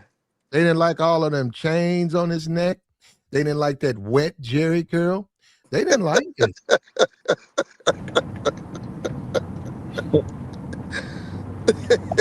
yeah, Dion was a very polarizing figure. Yeah, he did Uh, look crazy as hell when he was doing that press conference in the '80s. He looked like MC Hammer with all of. And a lot of black people didn't like that image going out for the world to see. They didn't like Dion. Yeah, And so you saying throwing the water? Yeah, he could play sports and all of that, but they didn't like him. A lot of black people didn't like him throwing water on that white man. They didn't like that. yeah, but them guys, you out there on the field killing yourself, and you got to do keep on just like his. They take a lot of that stuff out of his son Well, too. then don't play sports. But I'm saying no, No, but no, you're not saying anything. Don't play sports. yeah, You but sound, you sound. That's ridiculous what you're saying. Then don't play sports. You don't like being criticized. Don't play sports. Simple as that. You don't like what he said. Don't play sports. You they don't don't get that. dump. You don't They dump water on the man. No, a lot of people didn't like. See, we're in a different. We in 2026 with Trump churning up racism and hatred amongst Americans. no, I'm Decent saying decent people didn't like Dion throwing water on the man. They thought it was inappropriate to do that. They didn't like the way Dion carried himself. They didn't like that. When you look at a Michael Jordan, right? Right? We look at a Michael Jordan. Michael Jordan didn't have no chains on his neck. yeah, but Michael Michael Jordan. Jordan disagreed with a whole lot. Michael Jordan had Ahmad Rashad come in and damn near be his spokesman. Jordan didn't do interviews like that. And when people wrote stuff that Jordan didn't like, he left them alone. He just went and put it. He kept it on the court. That's how. And he didn't. When you saw him, he was in a suit. He carried himself as a traditional business American man. He didn't do that. He had no chains and stuff on there. He didn't do that. That's true, but you had a balance. You always had a balance, though. Everybody wasn't like Dion. You had the quiet players, you had the good guys like Ken Griffey, and You had a lot of Barry, like you said, Barry Sanders and the quiet, good guys who never got in any trouble. But you had some dudes who wasn't going for it, and a lot of dudes, What you're not making, you're making, you Dion listen, wasn't listen, he wasn't the listen to me. No, no, majority. no, brother, but you got to understand that's not being a rebel like that is the wrong way to be. You don't. I get what you're saying. That ain't how you do it. You don't Yeah, do it like that. You don't say, "Hey, I'm gonna assault someone who said something negative about me in the media." First of all, they ain't nothing but old media person. Who are they to assault? yeah, Uh, but the rep. I'm gonna send a message. They can't say nothing about that. That's not how the world works, man. So let me ask you a That's question, hold up. Plant. That's ghetto shit. I got you, but let me Hold ask up, you. and I'm telling you, we talking about Stuart Smith. I mean Stuart Scott. We talking about Ryan Clark. See, that's why black men are going to be run out of places because see that type of uh, um, projection that you going if you get mad, you're gonna use your fist. People ain't gonna want to deal with you, man. People Yeah, don't have time for that. They don't have time for none of that. They say something you don't like. Okay, you don't like what they say what you got to say. But when I see them, I'm gonna dump water on their head. A lot of people didn't like Dion doing that. that's true. But you talk about the rebels in sports, like the rebels, usually got the most like popularity, and people love the rebel. Like you compare like a Jordan and a Allen Iverson, who you think people like more? The culture. People like Jordan more, dude. Yeah, Jordan, way more. No, That I, that I sounds think people like. crazy to say I that. think people. I think. I mean, Jordan. Listen, I think Jordan did like with the shoes. He changed it, but I think as far as like a person you can hang out with, chill out with, I think Allen Iverson with the younger crowd. I'd rather hang out Uh, with Jordan. I would rather hang out with Dude, Jordan. Allen Because Iverson wants you've to hang heard. out with Jordan over himself, man. Listen, you've heard. See, Okay, no, no, no, no, listen. no, no. You Let guys me say this real romanticize. quick. Let me say, no, no, no. You guys romanticize Okay, the hood. You guys love to do that, and I don't know it's, how much you are a part of it, Eric. But anybody who's been in that shit ain't cool, man. we're not talking about the hood. We just talking No, about you the done said culture. All Iverson. right, That stuff. He almost lost his chance to go all to the right, NBA with that hood shit. He okay, almost lost his opportunity because of that. all You're right. trying to mask it off like, well, No, Island's a cool hang. I don't want to hang out with nobody you with said Hey, Jordan. gun, hey, hey, gun the Hold truth. on, tracks and you all that. just said I don't want to be Jordan with around it. suits. How the Jordan teammates? Nobody really liked Jordan like that. His teammates didn't like him. The Celtics, the Pistons, nobody liked Jordan like that. The damn rappers, when he talked, nobody really cared for him as a person. Nothing but a bunch of negativity is what you. Oh, you didn't know he was But that they bad till honor he him left the as a NBA. Hold on symbol, one bro. second, sir. You don't know how bad he was to after 2000 when he left the league. This guy wasn't a good guy. His teammates said he was verbally abusive. He punching people. So he did this thing. He just covered it up, and this is proven facts. So even Scottie Pippen didn't really care for him that much. So it's easy to Well, no, he no, no, did. no, no. This is truth. Scottie Pippen's not telling the truth. Oh my That God. was now they were boys back in the day. They were cool, and now I guess the money has It's the shown up. last Now all of a dance sudden, that got now him he pissed trying. off. Yeah, okay, that. But now, Scott. Now the rest of them guys, I don't disagree with you. Yeah, that's He what I'm probably saying. was punching those guys. He probably was doing that to He them. beat up And Steve it's Kerr. a Not lot of yeah. He it's a But probably lot I'm of saying, athletes. but on the outside, he looks like you said. He looked well polished and he looked professional, but he's really a scumbag in real life. But you don't hear people talking about like Iverson that bad at all. I've never heard of one person. Everybody say we grew up watching you. We try to do the braids. We choose everything, crossover, all that. But you never heard nobody even saying it's the way that they can make you look better than what you really are. That's all I'm saying. But go ahead. go ahead, Well, Hutch. no, what I was gonna say on Jordan is like, yeah, there is a reputation as far as playing with him. If you weren't helping him win, dude, he was not your friend. He was not your friend in that basketball team. It was all business, and that's how he was. And But that's the you way. know, No, no, no. First of all, that's how the yeah, NFL's like that right now. yeah. So Right it's like, now, we speak. They just started training camp. Them guys don't know each other like that. yeah, it's a lot of You got players you. like that. They're come. No, the NFL, all these sports leagues are like that. These dudes are returning from their vacation or whatever, the downtime. They're returning. They probably haven't even seen each other till now. Them dudes are not what you don't. That's a business. That's like a job. It's a job. Do you take the people you work with home with you? Most people don't. Now, when you tell kids you ain't taking no pictures with niggas and all that, and all, when they ask you for a picture, that's not a no. That ain't got nothing to do with no teammates. When the Well, look, kids I mean, when well, you hold up, but no. What you're ain't no ignoring is excusing that one. actually, I don't. Well, I don't know about excuse it, but you act like black people don't act that way. No, this So I'm saying, Jordan. Hey, no, This is Jordan. Jordan, hey, No, Jordan wasn't the first. worldwide number one on Jordan ain't no athlete of first. all on time. No Jordan. Jordan, I know excuse. there are plenty of rich black people that, as you say, they don't deal with quote unquote, as you say, niggas. Plenty of them. And but you Well, want to pin it on Jordan. See, you guys ain't been around money. You don't tell hey, kids here, that though. You don't say that to hold on, kids. hold on, hold Bruh, on, hold on, bruh, brother. bruh, this Or is ridiculous. This guy with right Jordan, here. with This Jordan, with Jordan, if he was minding his own business, he's probably not going to take a picture with you. But Jordan would make a lot of events where he actually did do things with hood kids. I got a homie from Ida B. Wells that got pictures with Jordan. No, what mhm. You know what I'm Jordan saying? did, Chris Yeah. So, Paul, LeBron, no, they would do uh, camps. uh, Jordan brother, would come, brother, he'll I'm give a him a pair of shoes, and he that wasn't him. That was LeBron and Chris Paul, them camps, and the brother, other okay. players who signed to him with Jordan Okay. brand. But So go what? ahead, go. Jordan is a wealthy dude. Hold up. You think you take a picture with Jay-Z? Yeah, yeah. I mean, if you You catch out him of in your New fucking York, bro. You yeah, know what? You know what? You done lost your mind. look it up on YouTube. It's a You thousand can't videos. take no picture with no Jay-Z. He ain't gonna take no picture with you, bro. Jay Z He, be hold on, when hold on. Jay I Z don't come out care his about office, what he.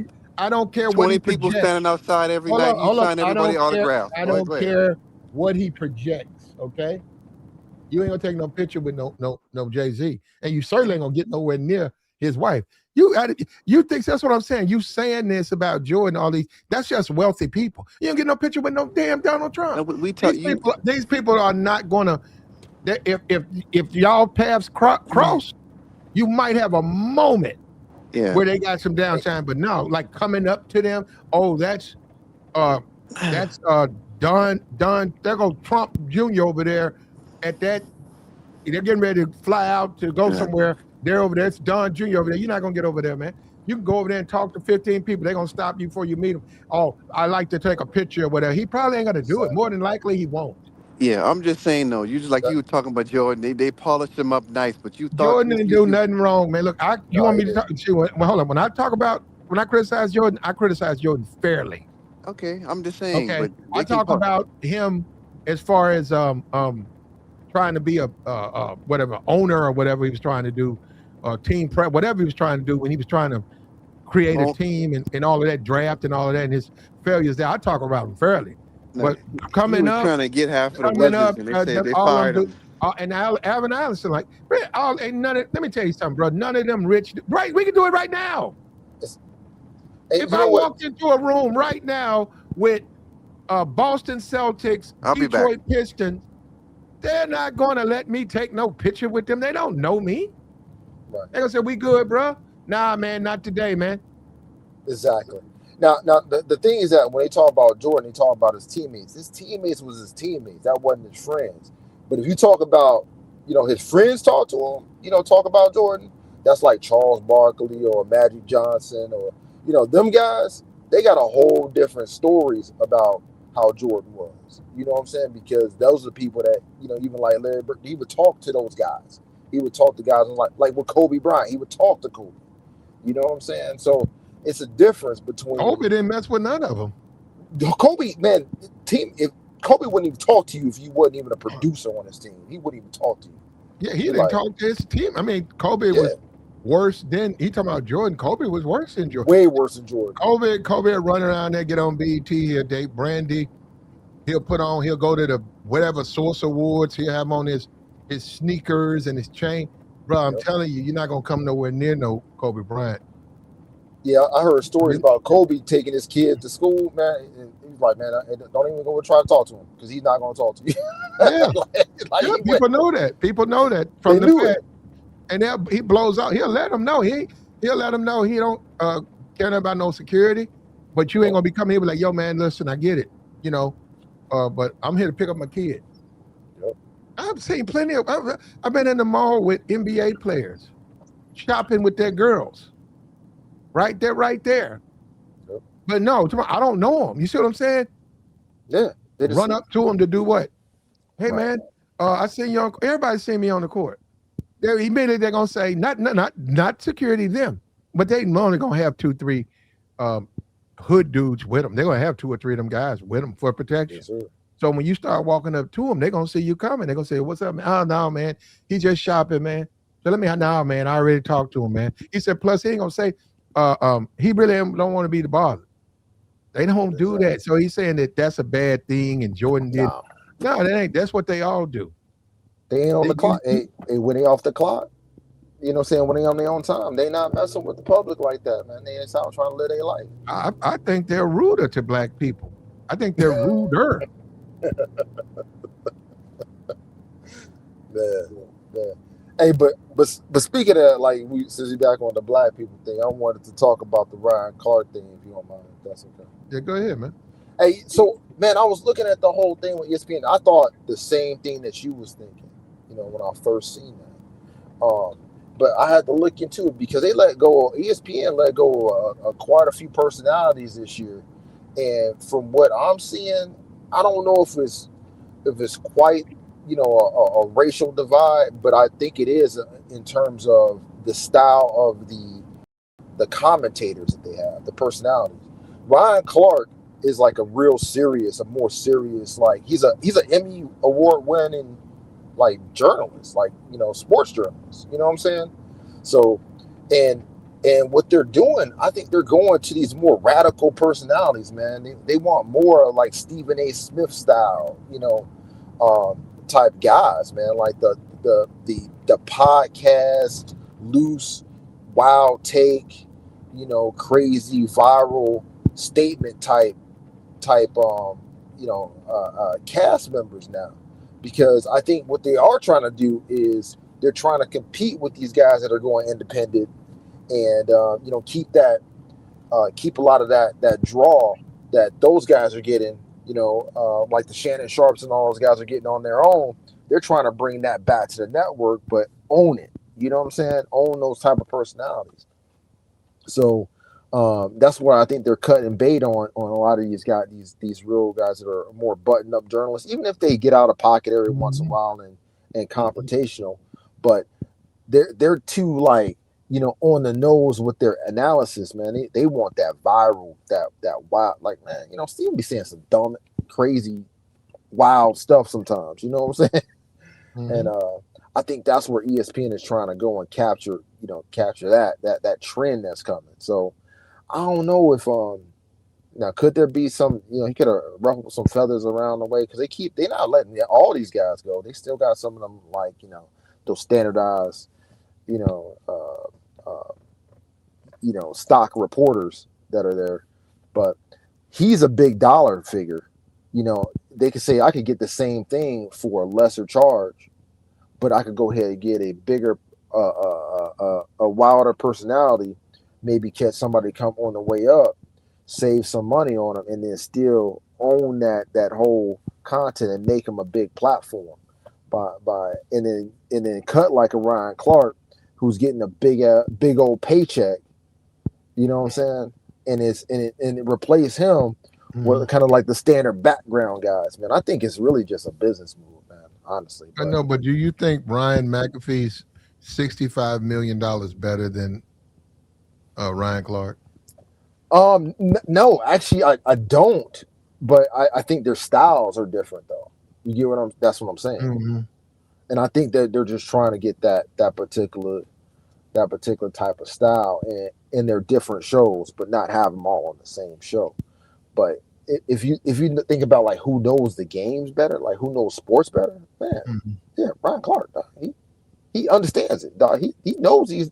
So sports. They don't even want it. This ain't really about knowing the game. It's about who the public likes the most. It's a popularity contest. It's kind of like a popularity contest, man. They looking at trying to run numbers, and they don't even care if the analysis is on point, man. They want them wild takes. They want those hot mic takes. You know what I'm saying? Like that crazy wild stuff that's going on out there. You know what I'm saying? So they're not looking for accurate sports knowledge journalism right now, man. They're looking for just viral moments. That's what they're looking for, man. And it kind of sucks for sports. Yeah, people just don't want the truth, man. We live in a world where nobody wants the truth. Yeah. And that's a black man's burden, because a black man has to figure out, how do I handle this? Do I tell the truth, or do I just go along so I can keep a paycheck coming in? Yeah, and that's the sad part about it, man. It's like we throwing away a very well skilled, well versed, sharp individual for just some trash, man. Like just some. Yeah. It's like man, it's like throwing away the healthy food. I'm just gonna eat potato chips, man. Screw it. Man. Yeah, and when you talk NFL, there could be a quarterback, right, in the NFL, and he's struggling, and you can go in and say, well, he needs some wide receivers. The coaching sucks, defense sucks, whatever. You say that about any of them. You can say that about any of them. Rarely do they really say that about the black ones. The black ones stink. They shouldn't even be. No. They shouldn't even be quarterbacks. The NFL has an agenda. This is DEI. The NFL is too woke. White quarterback. We need some wide receivers. We need a defense. We need a running back. They're great. They're great quarterback. We need A. We need B. We need C. We need. And I said, well, why don't they do the same thing to the other guys? They don't do that to the other guys. And then when you have a black guy like Ryan Clark, see, he's going to highlight that. They don't want to hear that. No, that's true. They don't want to hear it. Look at the guy in Houston right now, C.J. Stroud. Look at him. They already said, he does, he did that again. He does. I don't know what happens. He spazzes out or whatever, and starts throwing picks. He'll go from no picks and all of a sudden throwing picks. They're talking about him not being a good quarterback. I said, well, who, him? Whoa, but he a Heisman? Like, did he what a Heisman do? I said, wait a minute, man. I don't know about that. I said, it's C.J. Stroud. He's overrated, and what have they done? And I said, but then they'll turn around and tell you Brock Purdy is a franchise. And I said, wait a minute. Man. Hey, man, that San Francisco squad was stacked up, dog. And then when you had one of the best running backs in the game when he came in, when Brock Purdy came in on San Francisco. Man, dude, he's opening up the pass game right there just by having and Brock don't throw the ball that. What about when Brock Purdy played at Iowa State, he didn't throw the ball down the field. You're talking about a guy they only want you to throw within a 15-yard window. The coach set it up. Well, look, don't worry about it. If the defense moves this way, they're gonna double this guy up. Your tight end's wide open. If the defense moves this way, your running back's wide open. Yeah, so they moved the chains. He wasn't good at Iowa State, but I'm saying he was able to do that. San Francisco bring that in and said, we're gonna keep you within a 15-yard window. And the guys, because he knows how to craft his offense, so he gets in there. He said, man, this guy's great. He don't throw the ball down the field, though. That's a good point. Hey, because, I wonder how many of those completed passes actually went to McAfee. You know what I'm saying? Because McAfee was killing when Brock Purdy first came on board there, man. Like, so, cause on that Super Bowl run, man, that's, to me, dude, McAfee was the best running back in the league, and he could catch, too. McCaffrey's got a lot of speed. I don't know about now, but he's got a lot of speed that people underestimate, and he's quick. He's quick with speed. Right. So he can change direction, and then he can beat you because he can get around you.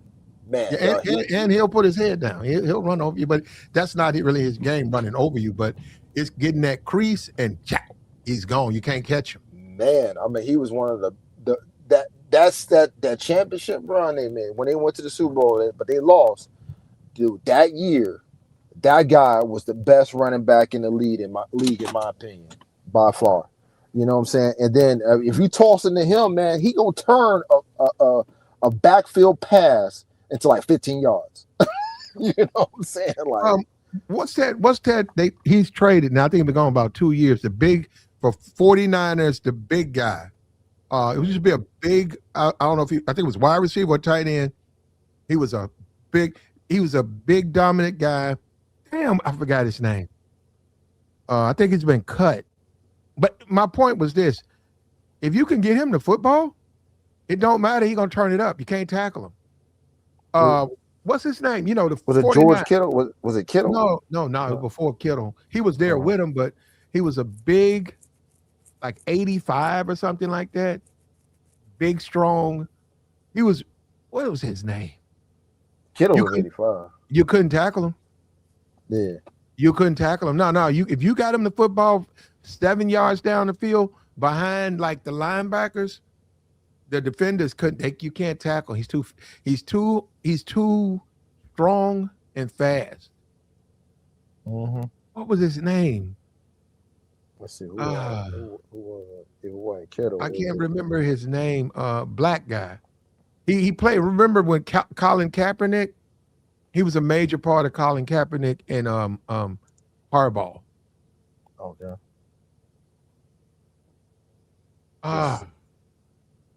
With the 49ers. That was Vernon Davis. Thank you. Vernon Davis. You can't tackle Vernon Davis. If you can get Vernon Davis in a defensive, if you can get him away from the linebackers.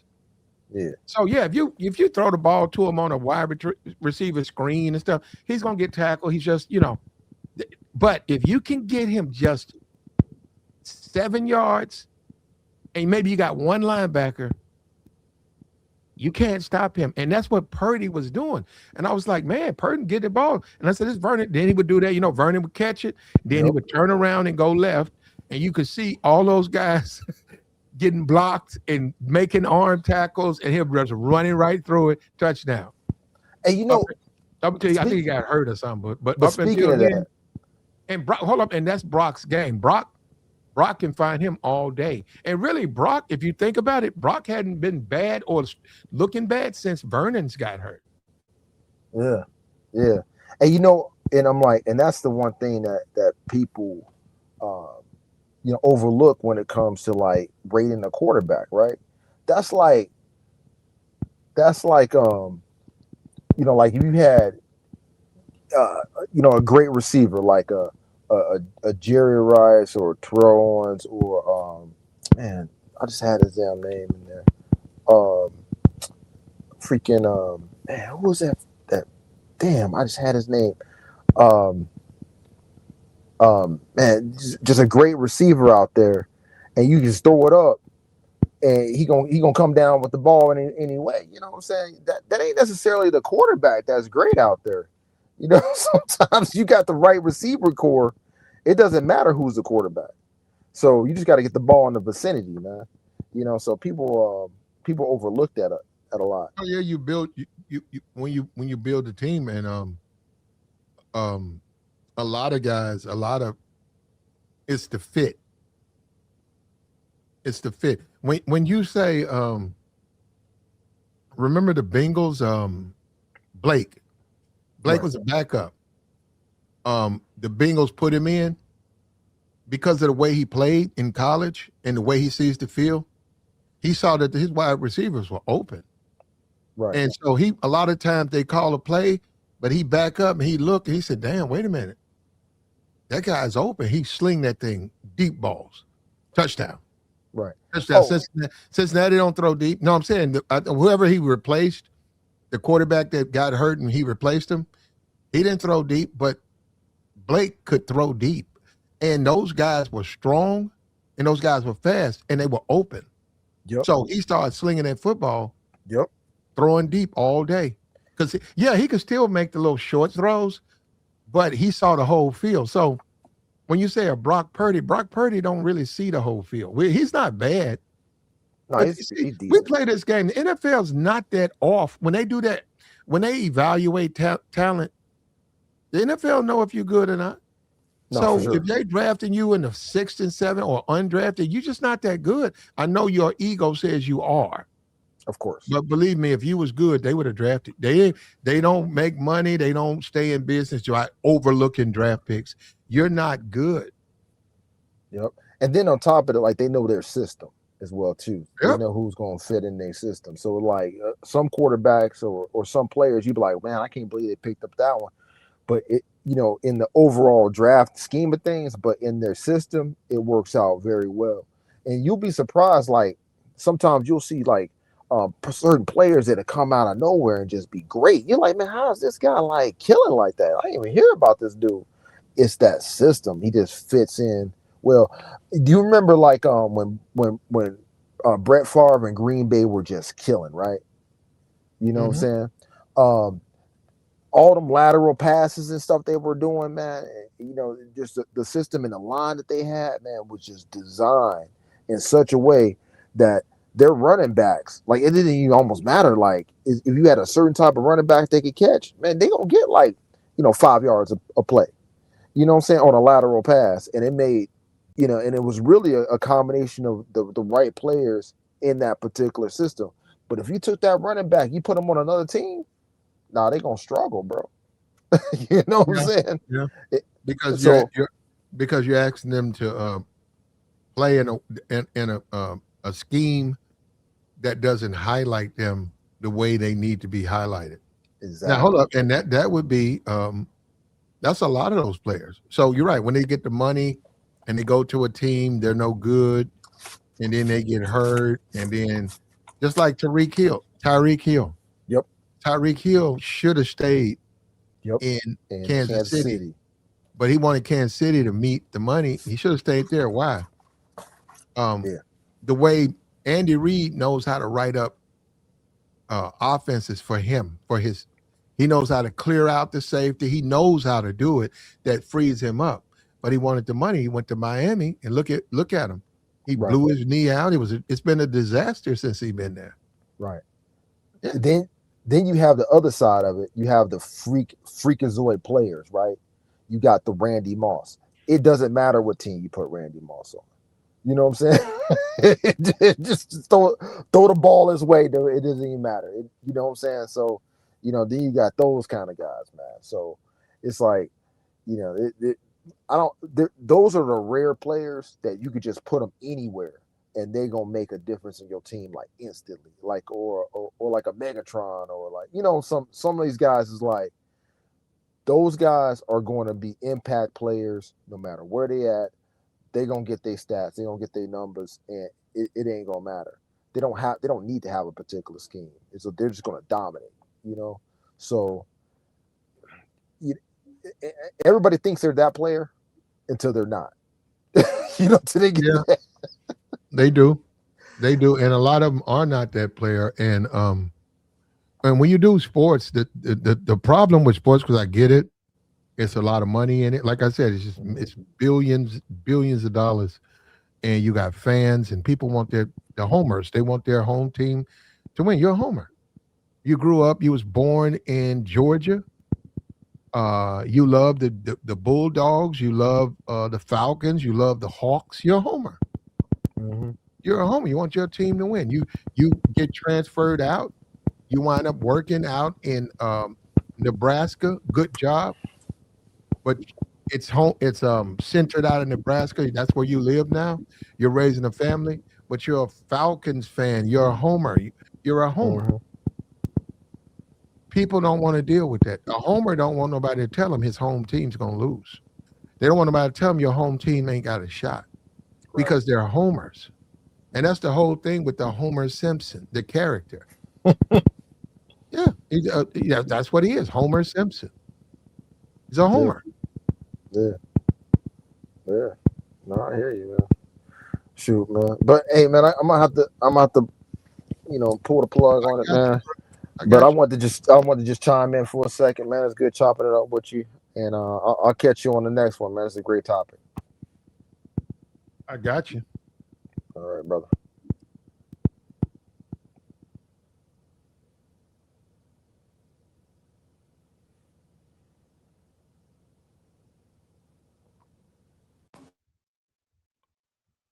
Like the stream, man. Support the platform, man. We got the join link posted. We'll take your thoughts.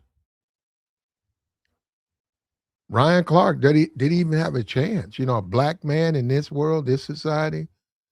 He's a man. He says, okay, why can't I tell the truth? Pat McAfee in this world, this society.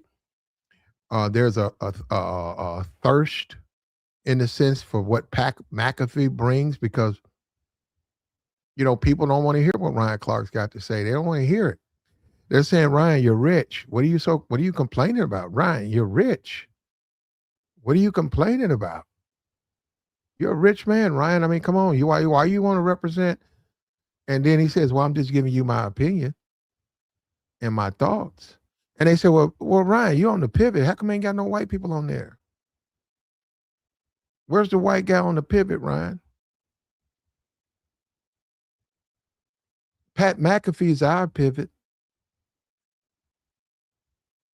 Yeah. And the thing is, you do have to deal with that. Pat McAfee's our pivot. Go down there and tell those Negroes what they want to hear. You pandering to them. Don't do it over here. So all of that stuff you do have to take into consideration. Ryan, I think Ryan would be better without the pivot. Nothing against them brothers down there, but I think Ryan, this should be something for Ryan to start his own thing. Ryan don't need them. You don't need them, bro. You don't need no ensemble. You just don't need it. You can do it on your own. And that's another thing as a black man. Take chances, man. Pat McAfee didn't drag. Now he interviews those guys, but he didn't drag Eli and Peyton with him. They doing their thing too, but he went out there and started his own thing. He don't have a bunch of people with him. So there is some criticism for Ryan. That's criticism because of what you're not doing. You need to go out here and start your own thing, man. Go out here and start your own podcast, just you. Bring in people just like Pat and speak on whatever you want to speak on, politics, sports, or whatever. In 5 years from now, challenge ESPN to regret what they did. When you're more popular than the network and they're trying to get you to come back, you challenge them and say, well, no, you made a mistake. And there's a certain comfort zone when you have co-host. You should see, that's what I'm saying. You can't win with that. You got to walk away from the comfort zone. And then you got to take your rightful place where you belong. And if what you're saying is what you say it is, believe me, the people will come. And I do think there should be some modifications. I mean, America's not ready for just an outspoken black man like that. There should be, now I'm not talking about become a Sambo, but there's some modifications that have to be made. So Ryan was stating Strager never played in sports, so he had no experience. That's in the terms of a casual fans. Well, that was the truth, like I said, but is America ready for the truth? Most of these people have never played sports. They're sports fans. You got people right now who have a wealth of knowledge. Man, let me tell you something. I can go talk to a white guy. He'll tell you he's a Jordan fan. That man will tell you what Jordan did at North Carolina, how many minutes he played, when they played this team, how he played. He knows it already. He knows it. He'll tell you everything he did at the Bulls. There are plenty of white guys who have basketball knowledge. And yeah, when you say that, well, you never played, that's going to make them, they're going to look at that as offensive. Because they love the game. They love basketball.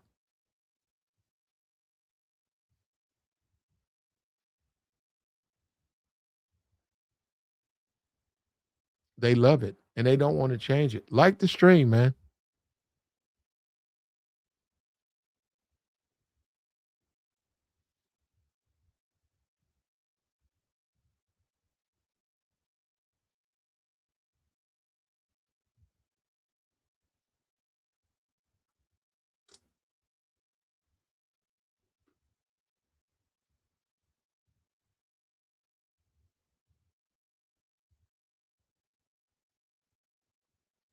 Ryan never had a chance, bro. And Ryan, right now, he's watching Pat McAfee get these $1 million deals, something they'll never offer him. And it's not about knowing something, it's about being popular. Ryan, a black man with an opinion, a black man who's a man. Does America even want that type of perspective? They don't. They don't. They don't want that. And Ryan got caught up in a situation where, like a lot of black people, he had to choose to what are you going to do? You're going to Bojangle and Sambo? You're going to ignore the plight of your people? You're going to ignore racism and the injustice your people suffer? Are you going to ignore? And then you do get to your Pharaoh. You do get back to your biblical situation of Moses. You know, you could say Ryan Clark is the Moses of ESPN. When he saw injustice, he spoke on it. And for that, he was punished. Unfairly punished. Set out into the desert 40 years, Ryan Clark. And this is a sign to you, Ryan, to deal with what you got to deal with, man. You don't have to sit there and let them people tell you what you can and can't do. Go do it. This is the age of the internet now, man. Go do it. You don't need to pivot. Get you a podcast, start a Ryan Clark today. And speak your mind. Now, don't get political, though. Know what I'm saying? Don't get Democratic or Republican. Just tell the truth. Tell the truth. And the people, what's this? What's the movie? Build it, they'll come. The people will come. The people will come. And you'll get the brand deals. You'll get the people that's going to reach out to you. You'll get where you're trying to go. But you can't do it hiding on the pivot. Gotta let the pivot people go. I saw something doing HBCU. Man, I'm sorry, Brian. You're better than that. No disrespect to them. That's for somebody. What you finna do for HBCU, that's for somebody that's on the Breakfast Club. That's not for you. You're much better than that, brother. You're way above that. But if you don't want to accept your rightful place, then this is what you'll see. Say he should have went into coaching. Yeah, he could have. Isn't he the guy who I think he's the guy who blew the coverage on that Tim Tebow who could barely play. Tim Tebow who could barely play football. But is a great guy. Listen, let me tell you something. Tim Tebow, see, this is where we play these games. We get on these YouTube channels and we play these games. Tim Tebow, that's my neighbor.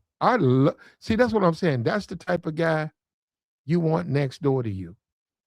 I'm serious. When you walk out, getting ready to go to work, you look over and there's Tim Tebow getting ready, putting his kids in the car. You're like, hey, Tim.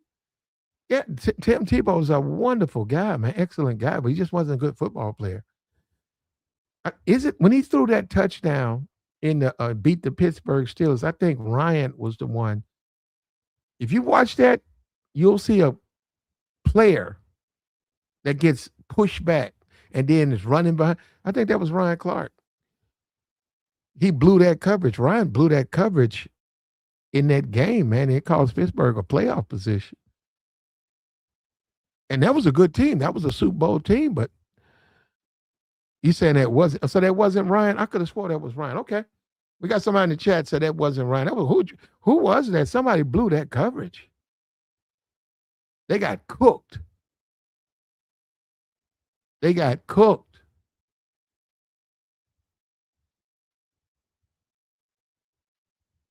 You sure? I think it was Ryan. You sure that wasn't Ryan? Because I looked it up. You probably in here. Okay, I got it. I looked it up, man. You say, okay. What's up with you do business? Yeah, what's good with you, Black? What's up? Yeah, I just wanted to chime in for a minute.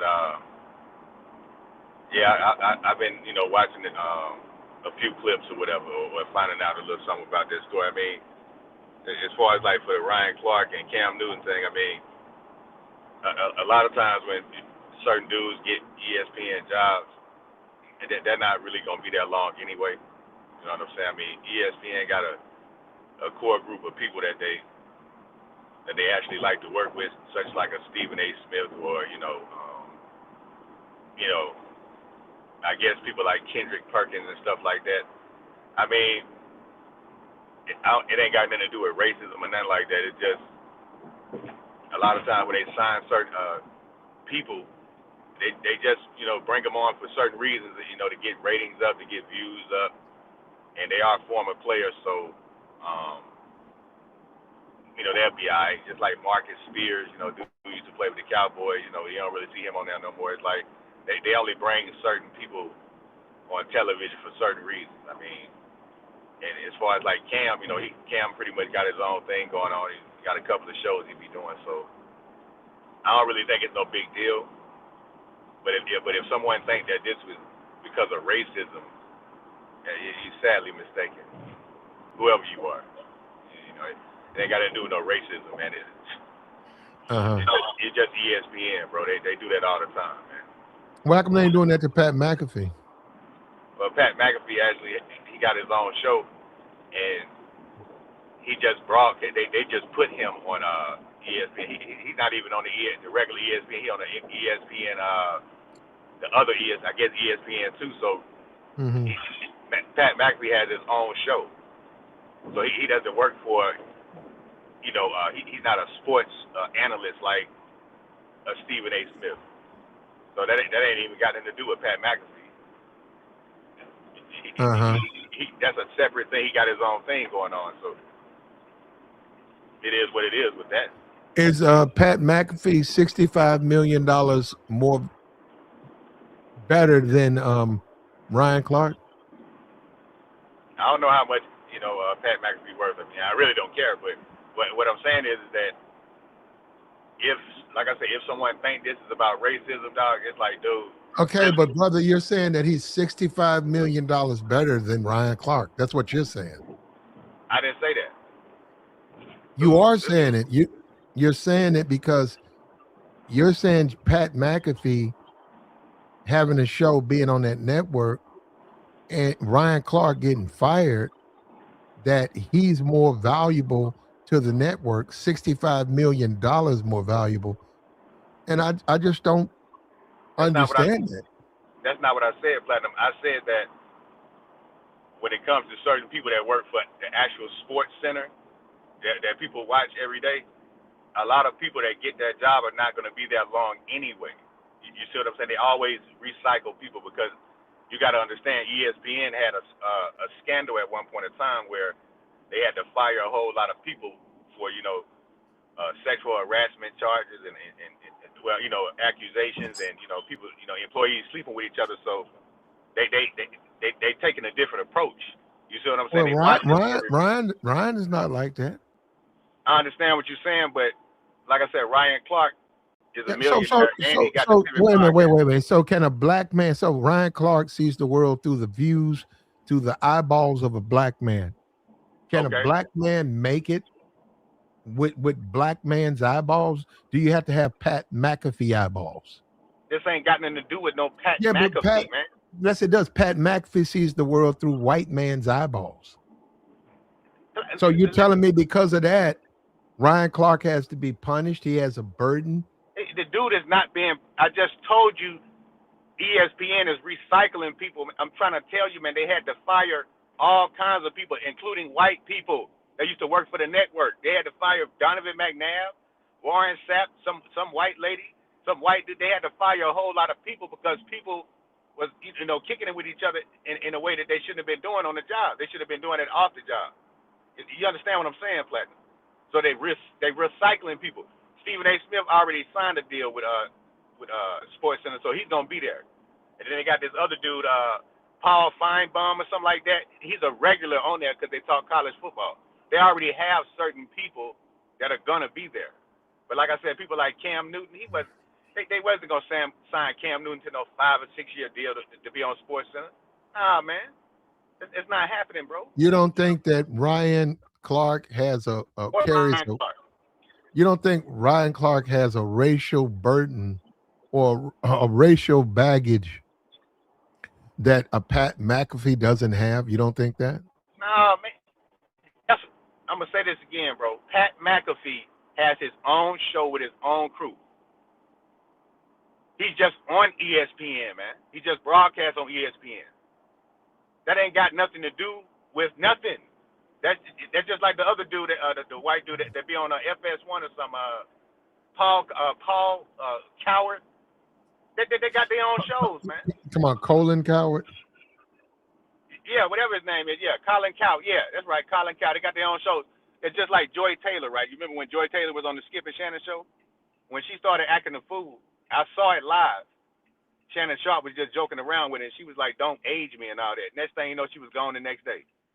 Go over there with Colin Coward. And then next thing you know, she went off to do her own thing and all this kind of stuff. So it's like either you can do the job or you can't do the job. Either you're going to make the cut or you're not going to make the cut. It ain't got nothing to do with no racism or somebody trying to be biased about you or telling the truth. I mean, Ryan Clark, I mean, he seemed like a pretty dude, but a pretty good dude, but he ain't no, he's not Stephen A. Smith, man. You know what I'm saying? Oh, I'm he's just not. keeping it Oh, 100. okay. So He's not Stephen he's A. not. Smith, man. Nah, dog. What about? Do you remember Stuart Scott? Right. Do you remember him? Yeah, Stuart Scott was a very entertaining person. Very entertaining dude. He used to have Sports Center, you know, him and Chris Berman. Yeah, they used to have it popping, man. Okay, so he basically saved the network. They filed for bankruptcy, and they hired him, and he took that network from not making any money to making money. They started making a profit. Yeah, that's what I'm saying. Stuart Scott was the man. Yeah, Stuart Scott was all right, man. He was a black They man, ain't had no problem with him. but no, he was a black man, and he was well received in white households. So he was a unique entity during that time. And then you have a evolution. The networks get bigger and bigger and bigger, and then you have different personalities. You got Stephen A. You like Stephen A. For whatever reason you like him, but anyhow, you got Ryan Clark. He comes on there, and I get it. He's a 13-year veteran. He's a proud black man. His perspective is a little bit different than most. Normally, guys like Ryan Clark are never allowed to get to those places where you're in front of a microphone in front of a nationwide audience. But he got it. What No, are you he talking got. about? I'm trying to see like what's so different about Ryan Clark. I mean, I've seen him on Sports Center. He's a black man, brother, with a black man's burden of telling the truth. Does he want to go in there and sambo and tap toe and tap dance for the white man's approval, or does he want to break that shit down, lay the cards out, lay the cards out wherever they lead, they lead, and that's what he does, and it pisses people off because they want to deal with the truth. What truth are you talking about, and who's he pissing off? Platinum, I don't know what I don't know what you looking at or what you see. I mean, Ryan Clark just used to do sports commentary on TV, just like anybody else that does it. And what I'm trying to tell you is those jobs are not guaranteed to anyone unless you sign a contract that guarantees you're going to be there for 5 or 10 years. But he wasn't going to be there long anyway, man. That's what I'm trying to tell you. If you understand how that business works. That ain't got nothing to do with no racism. Man, I don't know, man. Yeah, I don't know either. How to think, man, I don't know either. Do business. I don't know. Everything ain't about race, man. We both. Talent, bro. Debo Samuels. We both don't know. Debo Samuels. No, I know that's to a question and I think it's Debo because I had to go look it up, but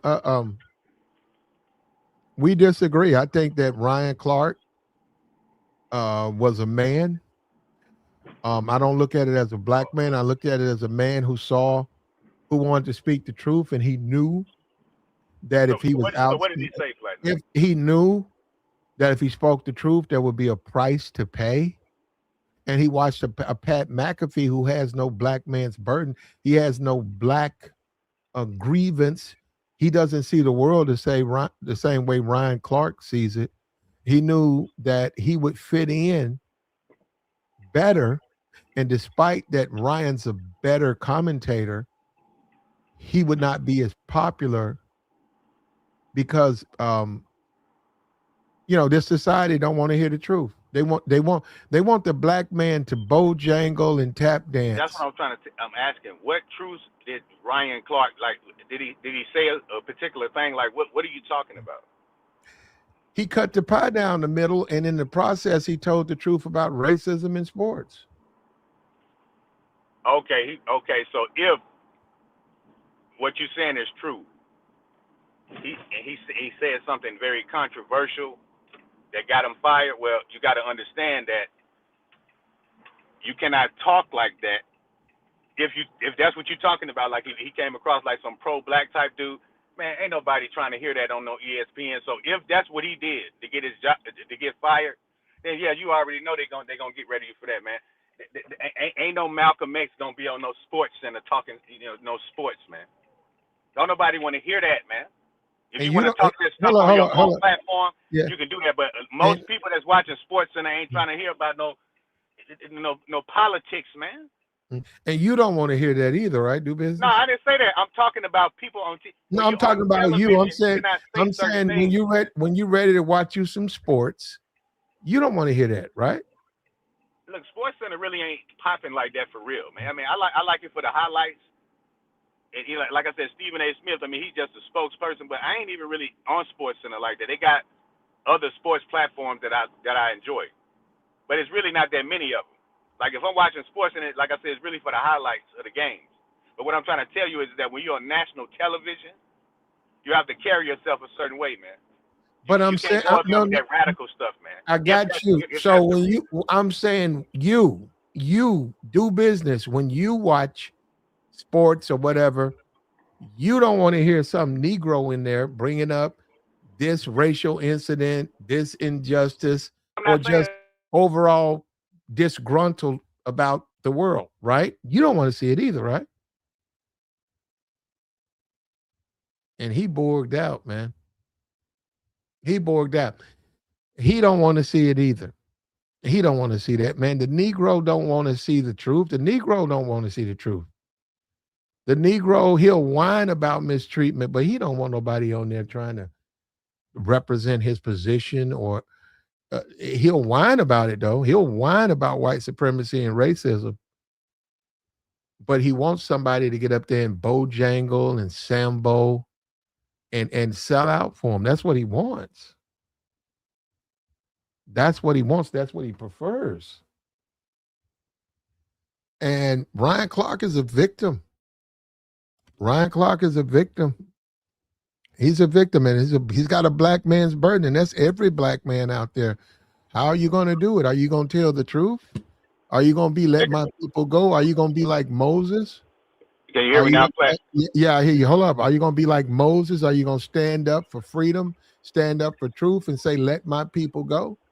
Or are you going to be a Sambo and go get you some tap shoes and tap dance for the white man so that you can, hey, keep a check coming? Well, let me say this because I got like maybe 2 or 3 minutes left. But I think you said something earlier. You said that I don't want to hear brothers talk, a truth or whatever you're talking about. Listen, man, this ain't about me. I don't care what somebody talks about on television. I'm just trying to tell you, you cannot do certain things. Like you can't talk a certain way on television, man. You just can't do it because it could be offensive to a whole lot of people. You can't go on television talking about some racism stuff, man. Especially if you're a black man. Hold up. So if it's offensive, you shouldn't do it? Nah, man. It depends on the storyline. You can't. No. If something is offensive, you shouldn't do it on national TV, right? Of course, it doesn't matter who you are, Platinum. That's what I'm trying to tell you. Okay, so wait. It doesn't matter who you are. So if you're a black person and your It toe ain't got nothing to do with tapping. you being black. Wait a minute. If you a black person and you on national TV and all of your bojangling samboing is offensive to black people, that should matter too. So a network should say, wait a minute, a network should say, hey, we don't want Ryan Clark. He's too radical, but we also don't want these Sambos because Ain't they're nobody offensive. doing none of that. Wait a minute. They're offensive to our black audience, right? Ain't nobody. Platinum. What I'm trying to tell you is, ain't nobody doing no samboing and none of that stuff A matters. whole lot of that going on. No, it's not, man. You just listen, bro. You can't even do that stuff if you work for some news station. You got to just talk about the news, man. There ain't nobody trying to hear about your personal thoughts, man. You cannot do that on national television. Like I said, you can do it on your own platform, like Twitch or something, or YouTube or something. But you cannot be on TV talking this Black Panther stuff if that's what you're talking about. Talking about racism, man. Ain't nobody trying to hear that, dog. Do you know what an editorial page is? Editorial. I mean, what do you don't worry about it. Monologues? You talking about monologues or something like that? It's an opinion page. So if somebody pays you for your opinion, you should give it. Man, it's crazy. That's not sports. Hold on. But do business. That's not Sports Center. You have shown the world the spider web, the racial spider web a black person has to crawl. Ain't no racial. Yes, man, what I'm trying to tell you, man. Yes, it is, because the truth. You can't say, "Hey, what you gonna do?" I'm just gonna tell the truth. The white about man, what? The black man, about what? The black man has to find out the truth, then sanitize that truth by saying, "Okay, how can I say this without pissing the world off?" It's not a listen, man. Everybody can't say. Listen, you can't just. What I'm trying to say is that you cannot satisfy everyone. But what I am trying to tell you is that when you on national TV, bro, okay, national TV, even people like Ron Artest understand what I'm saying, bro. He said it out of his own mouth. You cannot say certain things on national television, bro. You cannot do that. Those are the rules. Anyone Ron Artest. Everybody knows this. That works in the media, man. You can't say certain things, bro. The last thing you're worried about with Ron Artest is what he says. That's the least of your worries. I mean, I get it. He ain't all the way there, but he was all the way there when he said that. I understand he ain't all the way there in the head, but dog, all I'm trying to tell you is that sometimes people be looking too deep into stuff and coming up with these conspiracy theories about some little small stuff, man. So like I said, I don't know exactly what Ryan Clark said or what he was talking about, because they said he got fired live on air. They told him to go ahead. I mean, if that happened, it is what it is.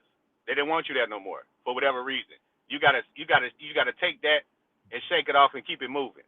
They got a very successful show, the Pivot Podcast. You know, Fred Taylor is probably the realest one on that, because the Channing Crowder dude, he be kind of goofy sometimes, but you know he alright sometimes too. He be still acting like. I think he should leave the Pivot. Somebody Channing Crowder. Ryan Clark. I mean, that's his choice, man. If he want to do that, but they got a good thing going. No, this is a sign for Ryan to strike out on your own. And look, hold up. In do business. Mm-hmm. He's been hiding on the Pivot. What you talking about, Ryan Clark? He hides behind those guys. Yeah. Nah, man. See, that's what I'm saying. Yes, man. No, do business. Yes, man. You don't know. Yes, man. He's been hiding on the Pivot. Ryan, get away from the Pivot. Start your own thing. Nothing against the Pivot. Let them do their thing. Let them replace you with somebody behind you, but you don't need to pivot. Well, let me say this right quick. Ryan, you deserve $70, $100 million a year, just like a Pat McAfee, and you know you do. Well, that's not going. Why don't you put yourself in a position like McAfee? Start your own stuff. McAfee didn't run out there and grab a bunch of people with him.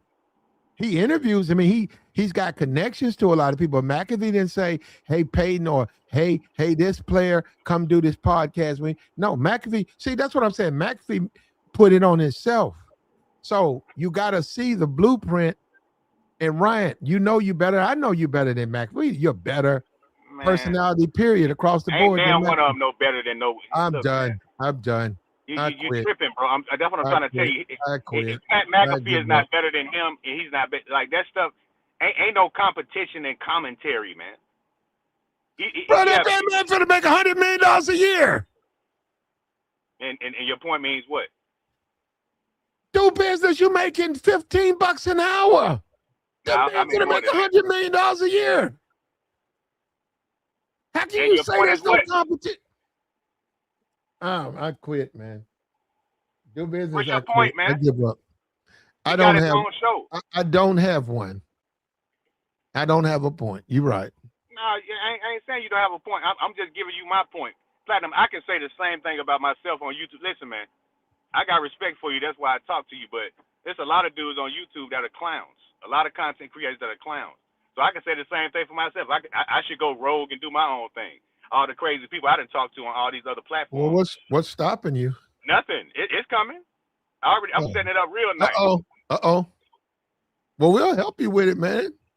Oh, I already know I'm gonna get my stuff popping, but that's not the point. What I'm saying is that It's gonna be that easy, it's huh? okay to chop it up with other people. Hold on. It's that easy, huh? Do business. Depending on the topic, yeah. Because I mean, I know already it's already people that know about me. I already got subscribers, and I ain't even been making no videos for real. Wow. So I mean, it really ain't that hard to get it popping if you got the personality and the charisma. It's easy, man. It's really not that hard, dude. Anybody can do it. Anyone can do it. That's my Nick. We agree. Anyone could do it, man. But I don't never come to your show to try to blow it up or nothing like that. I come here because I got respect. I wish you would, man. We need some viewership. Come on, blow it up. Well, I'm talking about it. You know, I ain't trying blow to up the spot, bro. We need somebody to look at this. Man, Platinum, you already got subscribers, man. I'm just saying, man. Everybody ain't always so cool that come to your channel. So I got respect for you. We could chop it up all day, but a lot of dudes that be coming on here, they really just get on your nerves. That's why I snapped the other day. So I'm kind of glad you're talking about sports, because a lot of times when you talk about certain things, it just brings a lot of goofies and clowns. But a shout out to you, Platinum. I got to get up out of here, man. I'll keep watching though. All right, and take care of yourself, brother, and protect yourself on these roads, man. We have some truckers. A lot of these guys be on the job. They be driving, man. You know how hard that is? Yeah. No. You know how hard it is to be out there looking through that window. And what if somebody jump out there? What if people can't drive? What if somebody pull out in front of you? Yeah, you got a load behind you, and you got to hit them brakes, man. And you're responsible for the back of that trailer. That thing you can't let that thing twist and hit a car. Hard job, man. Hats off to the do businesses and all the truckers out there. Hats off to you. Hats off to you guys, man. You guys keep us fed. You put those supplies in the Walmarts and all the places. We had and we got a short memory. We had a winter storm, and I think it went 7 days, and then they started talking about if it goes another 7, supplies. The truckers out there frozen. They were saying we had to get replenishment. So you can say, hey, I'm gonna run to the store, get my bread, my milk, my flour, and I'm gonna wait it out for 7 days. But they say after 7 days, remember, that's you and everybody else. People want to go, even they want to go back to the store, and they say, okay, where's our milk and flour and all that? Well, we can't get it in there. Why not? Truckers snowed out. Okay, another 7 days. Ain't no milk, ain't no flour, your kids. Where's the food? Truckers snowed out. So truckers keep us going, man. Hats off to the truckers out there. They keep us going. We need them. We need them. Now, McAfee won an Emmy. McAfee, look, Pat McAfee, man. He's going to get his money. Ryan Clark got shown the door. And I'm telling you guys, you don't like Ryan Clark, but what is there not to like about the brother? That is a brother. And we've been through this over and over and over and over. What's wrong with a black man asking to be treated fairly? When did that become such a problem? Why does that bother you? A black man says, treat me like a man. Be fair to me. The white supremacist says, no, that ain't gonna work. You're fired. Pat, let's negotiate your contract. You want $100 million a year? Come on. Isn't that something? $100 million a year for the Pat McAfee show. So it matters, man. Believe me, your opinion matters. It matters to ESPN.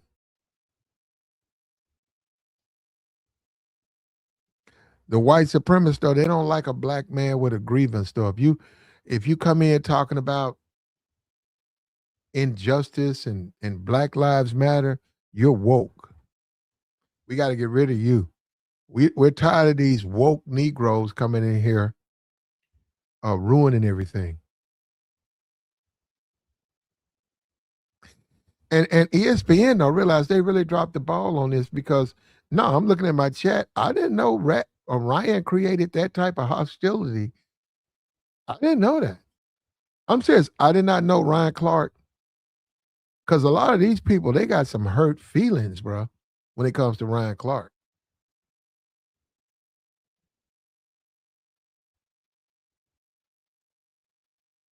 Say he should have shut his mouth up.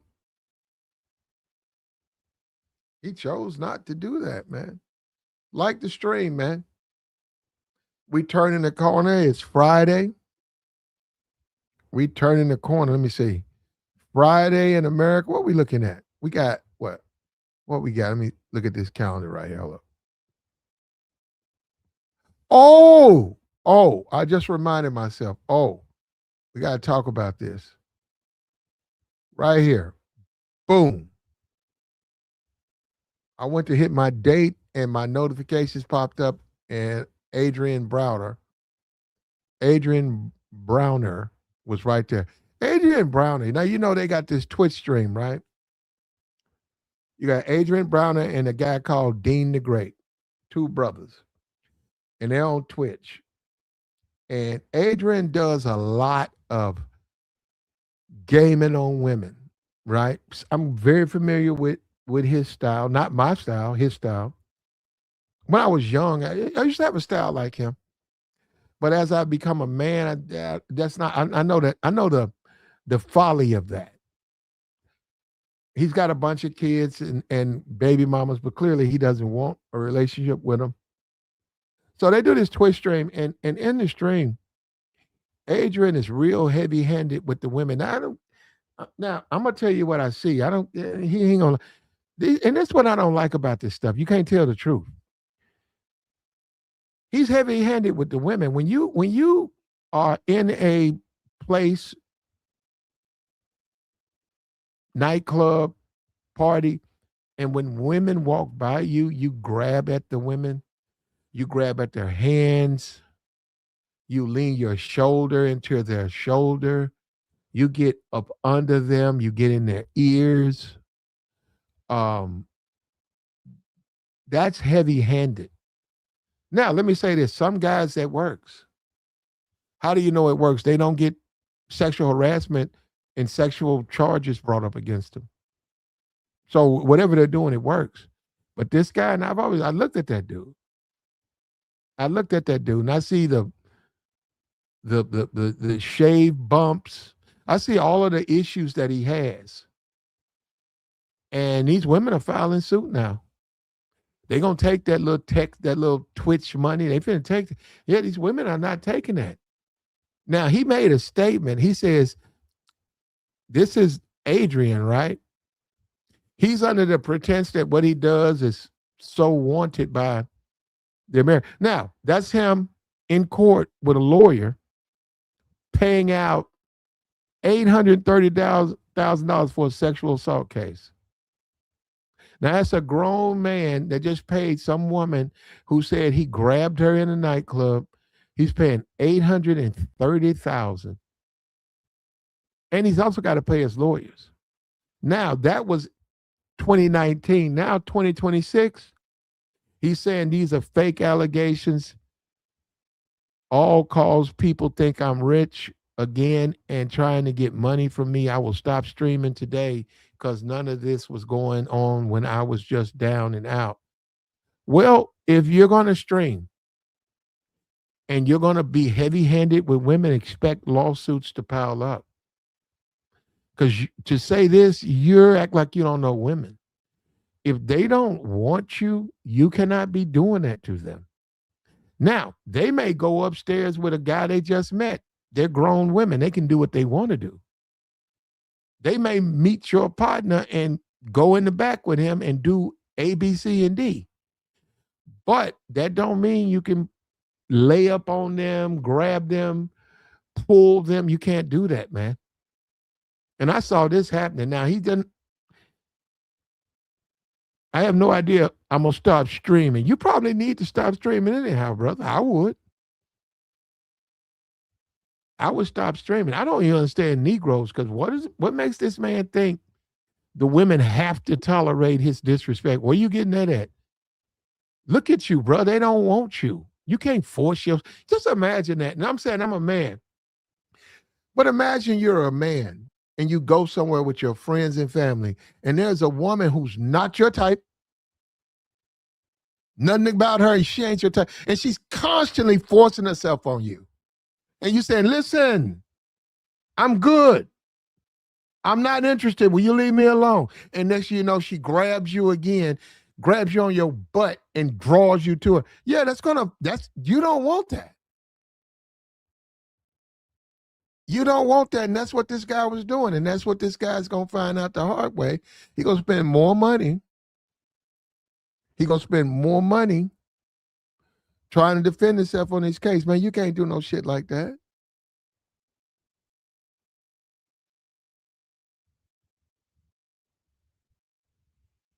We in the chat box talking about the Nolan Whale case. Yeah, that's a mistake. And Adrian pretty much got what he deserved. And I can see that. But see, that's the thing. We're in the age of the internet now. The way you move, I know how he moves. I get it. But you can't do that on no stream, man. You cannot be heavy-handed with women and hard macking where you getting in their face. They trying to go around you. You won't let them get around you. You can't do that. And guys say, well, I'm going to do what I want to do. Where you going to get sued? Simple as that. You will be sued. And that's him settling a case. In that case, the woman said he got drunk and he sexually assaulted her. That's what she says. I see him paying almost $1 million in that case.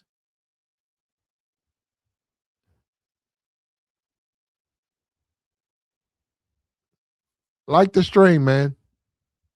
Support the platform, man. We'll take your thoughts. We've been going, bro. We're going to keep going. I got to get me a 12-hour, man. I ain't done a marathon theme stream in a minute. I need to get me one.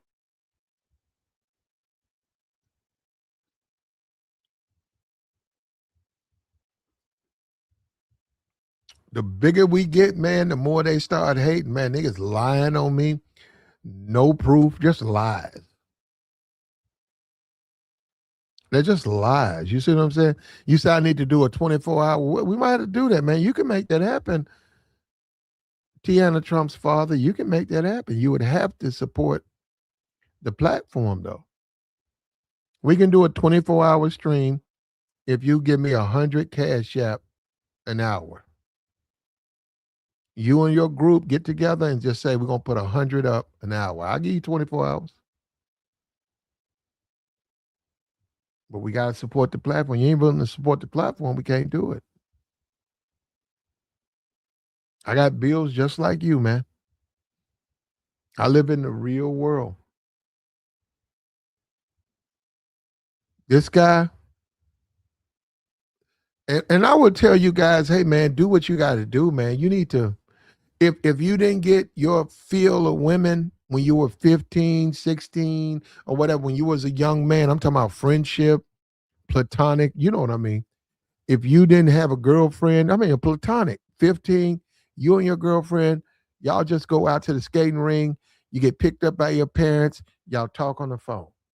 You get older and then you turn 18 or whatever, and y'all ain't been together no more.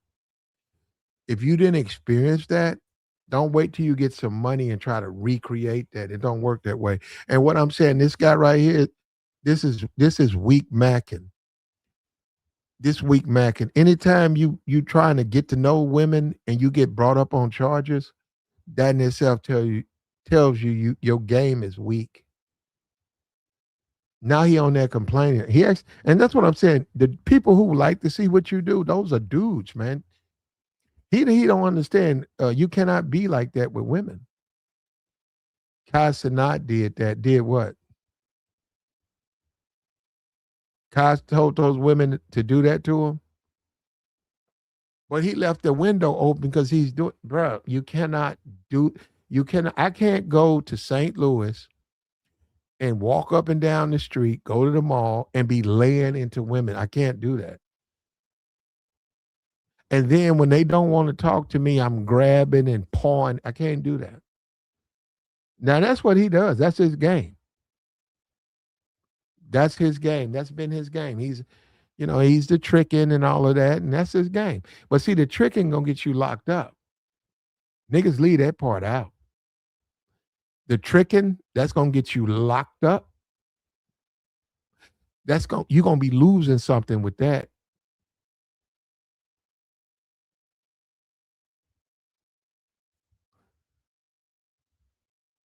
And the man got a bunch of kids and a bunch of babies. It's like, bro, in this world, you got to figure out who you want to be with. You got to be with one of them. Why?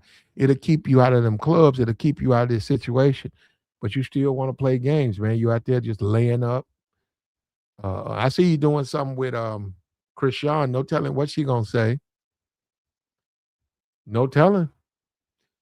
He's helping her box and teaching her how to box, but no telling what she's gonna say about it.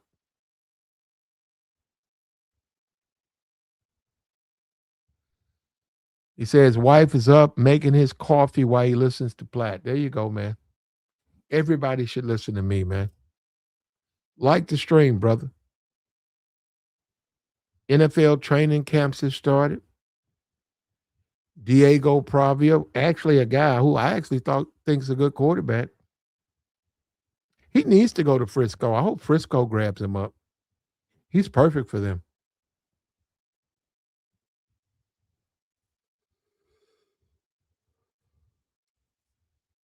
He got cut from the Ravens.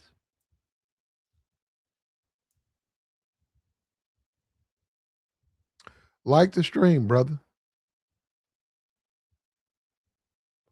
Adrian Browner says they're fake allegations.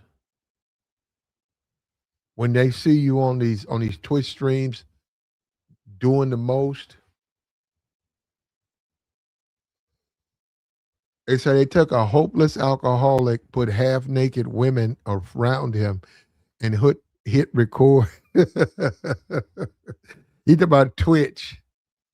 Twitch took a hopeless alcoholic, put him in a room full of half naked women, and hit record.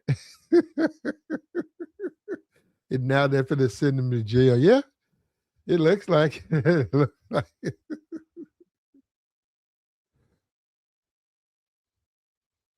They lawyered up, man. They got him.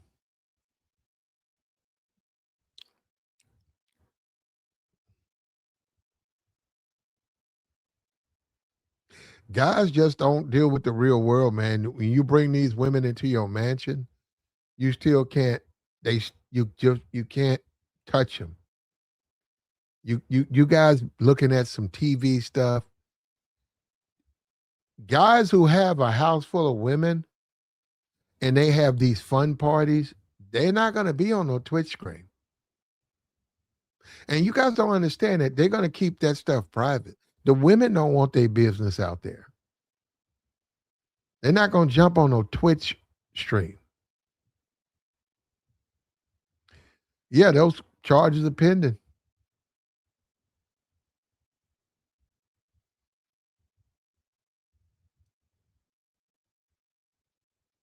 This is a terrible look for him.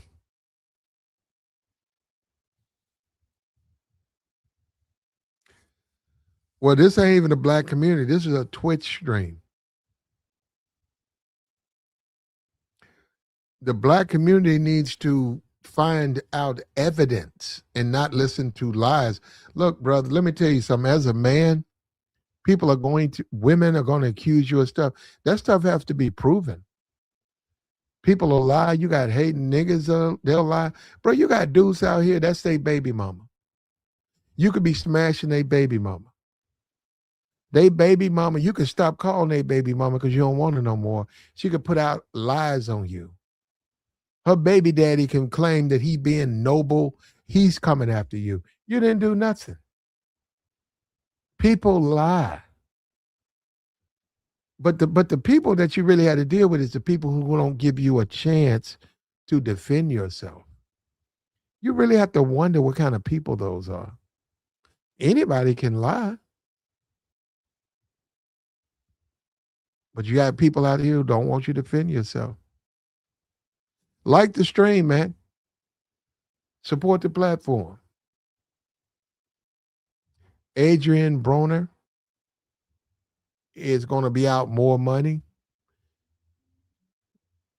That nonsense that they do, him and Dean, that is the biggest bunch of bullshit. Bro, ain't no women. You can't get women doing what they do. I know what they doing. That type of heavy-handed macking, that shit don't work, bro. That's some high school shit. That's some young boy don't know nothing about women shit. I see what they do. Do you think I don't see what they're doing? They see all of that grabbing and yanking. And they went on the Fresh and Fit. He told the woman he finna send her $1,000. He want to sleep with her. That type of stuff, that don't work.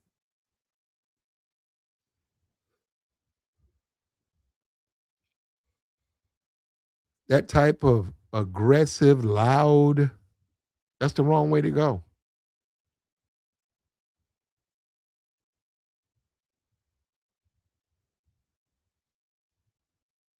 Like the stream, brother.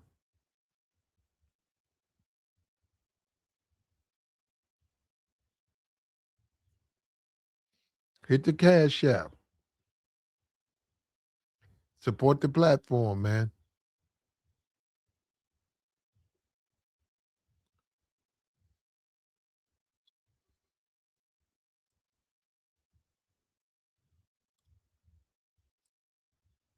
He says take it to trial. Yeah, he should. He should. He should just take it to trial, man. He's sad to me. I just look at him, bro. He's sad. All that money and to be acting a fool like that, to let women be so instrumental that you putting yourself in jail. You know, he just see. I can't see. I'm a different type of. I can't respect a dude like that.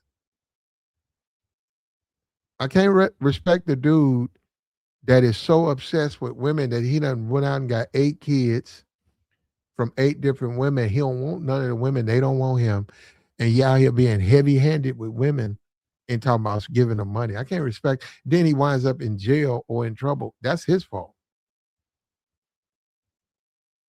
That's his fault.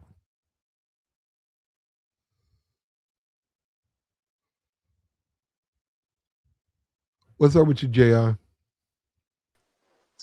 Platt, what's happening, man? What's up? Man, what's going on with your boy, man? He can't stay out the news, huh? Adrian's being sued and Ryan got fired. Yeah, man, with Ryan getting fired, man, I don't know how to feel about it, man. You know, ESPN, go through their round of cuts.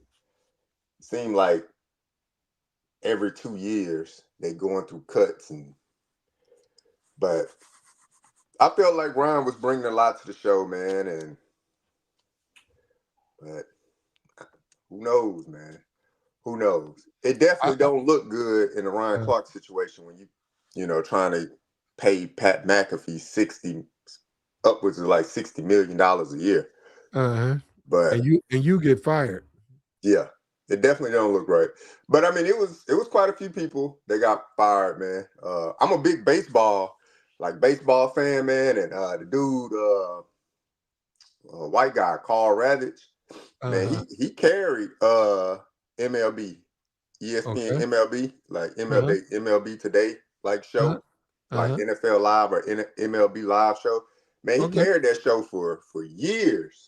So he was the reason, like to catch up on your baseball, you looked for what he was putting out. Yeah. Okay. He was, he was good. He was a good reporter, unbiased in his story. White guy too, so he was unbiased in his opinion and assessment, and he was good, animated, with his commentary and stuff like that. So he was real good too. For me, Ryan Clark, definitely a pillar on the ESPN platform. He was there over a decade, I think. Ryan Clark. So there over a decade, was not afraid to talk about, sensitive topics, especially to the Black community. And it's unfortunate, man, but it does leave a stain on ESPN with the timing. It's like, yeah, you're doing these round of cuts. Pat McAfee coming up on renegotiation of a contract upwards of $60 million, and you're letting a lot of people go, a lot of solid people. And it's another dude from the NFL Network they let go, black guy, Reese Davis. He was with the NFL Network for, man, at least 20 years, black guy, former NFL player. And when that merger happened, ESPN bought NFL Network, stuff like that, they let him go. Bart Scott, second time, former football player, played for the New York Jets. Famous quote for saying it was like a interview. They had won like a playoff game or something. They were supposed to go be playing, I guess, like the Patriots or something. And the reporter asked him, he was like, "Yeah, can't wait." So that's like a famous soundbite of his, Bart Scott. But yeah, he was with the ESPN network, for a little bit.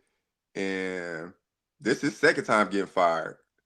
I remember I used to listen to his show when I would be in between patients. And he had a show, it was called Bart and Hahn radio show. Real good, funny stuff. Him and a white guy, just cracking jokes, covering, sports stories or whatever like that. They canceled that show. They were gone for like a year. Then ESPN obviously hired them back, fired them again. So it's unfortunate, man, but it does look bad for ESPN again with Pat McAfee, $60 million a year. Yeah, but I don't watch the Pat McAfee show or whatever like that, but it must draw some type of audience if he able to even sit at the table and say, "Nah, $60 million a year." At first, I was like, "Oh, it must be the length of the contract, $60 million." No, they saying $60 million annually. I was like, "That's crazy."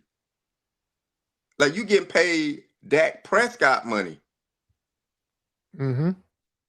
So I was like, hey, Stephen A. Smith ain't even sniffing that. What, Stephen A. Smith's last contract was, 5 years, 100 million or something like that? Okay. So he damn near doubling Stephen A. Smith.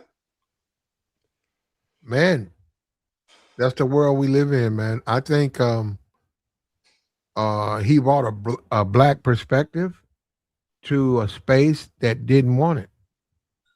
And that's why he's gone. I can see that. Yeah. Telling the truth. That's what I mean. The black man's burden. Telling the truth. Black man that's a crossroad for a lot of people. And so you see why you got a lot of black people samboing and and Bojangling to keep that job, keep that position. Yeah. Yeah. It's that's why I say, man, it's I don't know, man. They try, it's like it's almost like it's under the guise of, oh yeah, no, this is what we do. ESPN, we just make these cuts and stuff like that.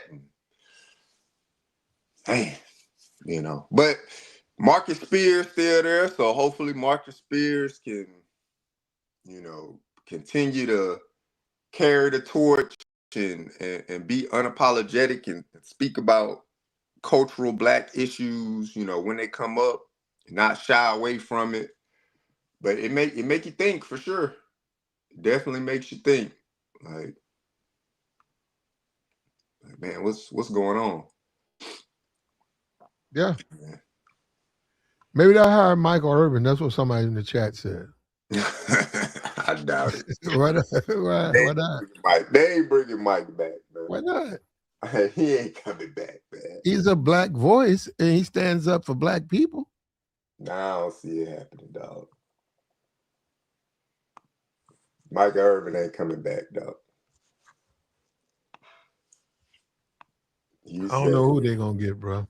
I don't know, man. They'll probably go younger for sure. It seemed like that's the direction ESPN is going. I haven't since retiring from the military, and I get up early. You got your early routine. You get up, you getting yourself prepared, getting the kids ready, stuff like that, and it's on in the background. ESPN, just to catch up with stuff. If I fell asleep early, I didn't get to watch the rest of the game. Just try to catch up on the sports that mean something to me at least. So it'd be on in the background, but I've noticed that they've gone younger. It's just younger, and it's a lot of younger journalists and I guess people trying to cut their teeth, make a name for themselves. Stuff like that. But honestly, I haven't really watched the ESPN platform like Sports Center or NFL Live or any of those shows. Man, I haven't watched it in probably over a year, kind of thing. So, definitely, I would say bigger horizons for Ryan Clark, man. I tap in with that podcast with him and Fred Taylor, Channing Crowder. I tap in with that. When they have certain guests on there that pique my interest, I definitely tap in and watch. They do a great job of facilitating the interview, stuff like that. But yeah, to me, ESPN it's like it's like a dying situation with ESPN, because I don't even see how Stephen A. Smith can keep boasting about I got the #1 show and stuff like that. I mean, you very well may have it from a metric standpoint, but I gotta think the viewership is down because people can consume sports and entertainment so many different ways now. We pop on YouTube. We can listen to you talk about sports, Black. It's so many different outlets of it now. Because they motto used to be worldwide leader in sports. They didn't cut that. I haven't heard that from ESPN in quite some time. It's just ESPN. It's no longer worldwide leader in sports. I remember growing up seeing that come across the TV. ESPN, worldwide leader in sports. They can't even say that no more. You can't brand it like that no more because you're not the worldwide leader in sports. There's so many other different sports outlets where people get information from now. So I think it's kind of a dying breed, to say the least. But yeah, man, it's gonna be bigger and better horizons for Ryan Clark. And then Cam Newton was just kind of getting his foot in the door. I appreciated Cam Newton's commentary and how colorful he was with describing things, and it made it funny every so often. You see a little clip or something like that. Of him and Stephen A. going back and forth, but he was still early in it, so it's no love lost for him. But we'll see what it looks like. But $60 million, You know, it made me think like, man, what kind of numbers Pat McAfee bringing in for real? If, if it's 60 million a year, that's crazy. I got you, bro. And we're gonna let you have the last word on that, JR. Um, don't be a stranger, brother. We talked about it for 3 hours.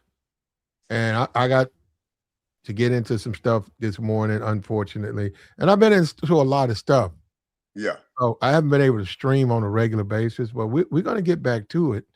But I have to do this stuff. If I don't do this, it'll be detrimental to me. So I got to shut this down now. And we can always continue the conversation. But I stand on it. Ryan Kroc, as a black man, you carry a certain burden that your fellow workers, they don't have to worry about stuff like this. Yeah. Yeah. And it's unfortunate. It's totally unfortunate that we don't respect each other. We mistreat each other. You look at a Ryan Clark, you look at a Pat McAfee, man, it's insane that they would give him a $75 million contract and they say Ryan Clark hit the door. That's the world we live in, though, man. We didn't ask for it, but that's what it became.